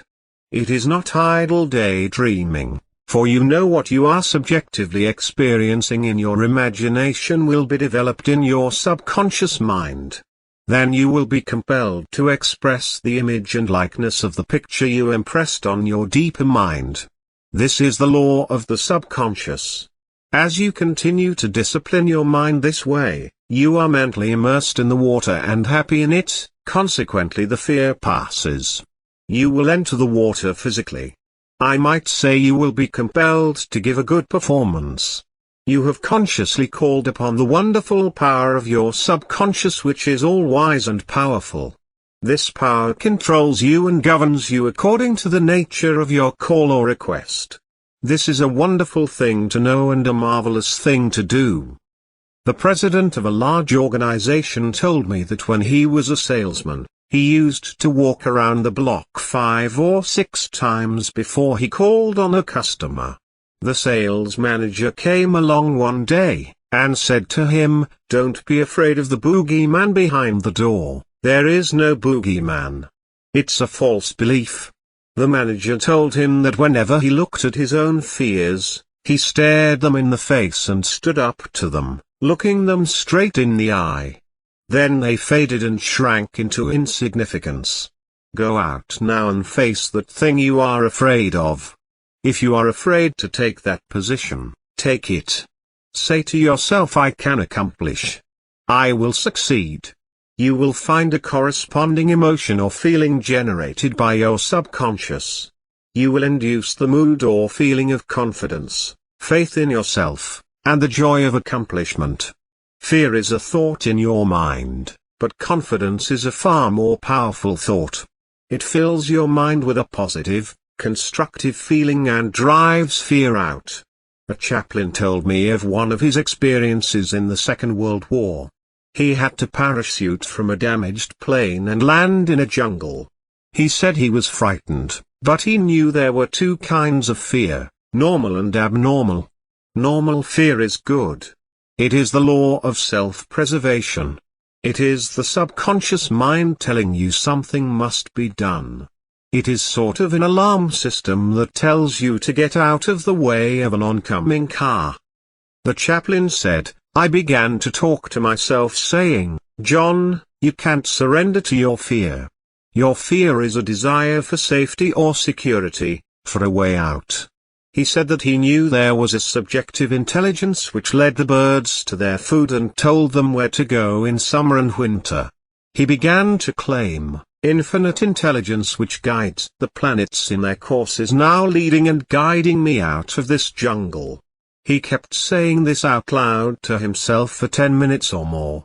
Then, he added, "Something began to stir inside me, a mood of confidence began to seize me, and I began to walk. After a few days I came out miraculously, and was picked up by a rescue plane. His changed mental attitude saved him.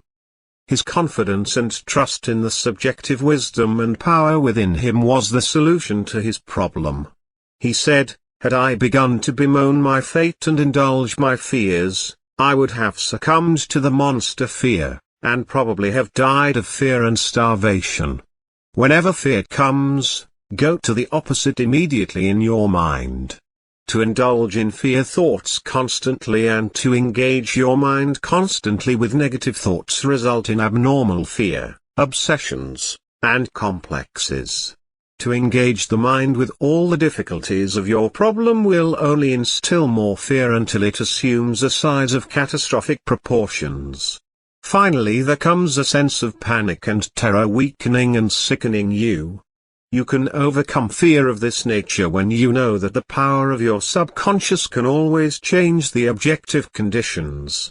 Go within, claim, and feel you're good. The solution. Know there is an infinite intelligence which responds and reacts to your thought and feeling. Imagine the end. Feel the thrill of victory. What you subjectively feel and imagine as true is the inner evidence of what will take place objectively. Your subconscious can free you. When fear thoughts come, contemplate the solution, the happy ending. Never fight negative or fearful thoughts. Always turn on the lamp of love, peace, and confidence within you. Most of our fears are imaginary. The general manager of an organization told me that for 3 years he feared he would lose his position. He was always imagining failure. The thing he feared did not exist, save as a morbid, anxious thought in his own mind. His vivid imagination dramatized the loss of his job until he became nervous and neurotic. Finally he lost his position. He was asked to resign. Actually he dismissed himself. His constant, negative imagery and fear suggestions to his subconscious mind caused the latter to respond and react accordingly. It made him make mistakes and foolish decisions which resulted in his failure as a general manager. The thing this man feared did not exist. His dismissal would never have happened had he immediately moved to the opposite in his mind. No thought or concept, constructive or negative, can ever manifest except we emotionalize such concepts. The thoughts, concepts, and ideas have to penetrate the subconscious before they can affect us for good or evil. If you look back in your life, you will agree with the writer that most of your fears, worries, and anxieties never came to pass. The reason for this was that you did not retain them long enough. Likewise you did not charge them with a deep emotion. The general secret of banishing fear is to constantly fill your mind with constructive and positive thoughts. Fill the mind with thoughts of love, peace, and harmony. Give attention to your goal, ideal, the positives, the things you wish to experience in life. As you do this, an inner invisible movement of your subconscious will take place, changing your world into the likeness of your inner imagery and contemplation. During a recent round-the-world lecture tour, I had a 2-hour conversation with a prominent government official. He had a deep sense of inner peace and serenity. He said that all the abuse he receives politically from newspapers and the opposition party never disturbs him. His practice is to sit still for 15 minutes in the morning and realize that in the center of himself is a deep, still ocean of peace. Meditating in this way, he generates tremendous power which overcomes all manner of difficulties and fear. Some months ago, a colleague called him at midnight and told him that a group were plotting against him. This is what he said to his colleague: "I am going to sleep now in perfect peace. You can discuss it with me at 10 a.m. tomorrow." Notice how calm he was, how cool, how peaceful. He didn't start getting excited, tearing his hair, or wringing his hands. At his center he found the still water, an inner peace, and there was a great calm. Your mind is composed of 2 areas, the conscious mind where we reason, and the great unconscious or subconscious depths which somewhat resemble the ocean into which many forgotten fears and false beliefs are lodged. I met a man who came to my hotel in New Delhi, India, for consultation. He was from the British Isles. He had acute sinusitis, a deep sense of grief, and was haunted by unknown fears. I found in talking to him that he hated his father for many years, because the father had bequeathed all his estate to his brother. This hatred developed a deep sense of guilt in his subconscious mind. Because of this guilt he had a deep, hidden fear of being punished. This complex expressed itself as migraine and sinusitis in his body. Fear means pain. Love and goodwill mean peace and health. The fear and guilt which this man had were expressed as disease, or lack of ease or peace. The mucous membranes of his nose were always inflamed. This young man realized that his whole trouble was caused by his own sense of guilt, self-condemnation, and hatred. His father had long since passed on to a higher dimension of life. Actually, he was poisoning himself through hatred. He began to forgive himself. To forgive is to give something for. He practiced saying, "I completely forgive my father." He did what he believed right according to his light. I release him. I wish him peace, harmony, and joy. I am sincere, I mean it. Then he cried for a long time. That was good. He lanced the psychic wound, and all the psychic pus came forth. His sinusitis disappeared. I have had a letter from him saying that the migraine attacks have ceased altogether. The fear of punishment which was lurking in his subconscious mind has now disappeared. Use this perfect formula for casting out fear. I sought the Lord, and he heard me, and delivered me from all my fears. The Lord is an ancient word meaning your subconscious mind. Learn the powers of your subconscious, how it works and functions. Master the techniques given you in this chapter. Put them into practice now. Today. Your subconscious will respond, and you will be free of all fears. I sought the Lord, and he heard me, and delivered me from all my fears. This is the end of The Miracles of Your Mind, by Joseph Murphy.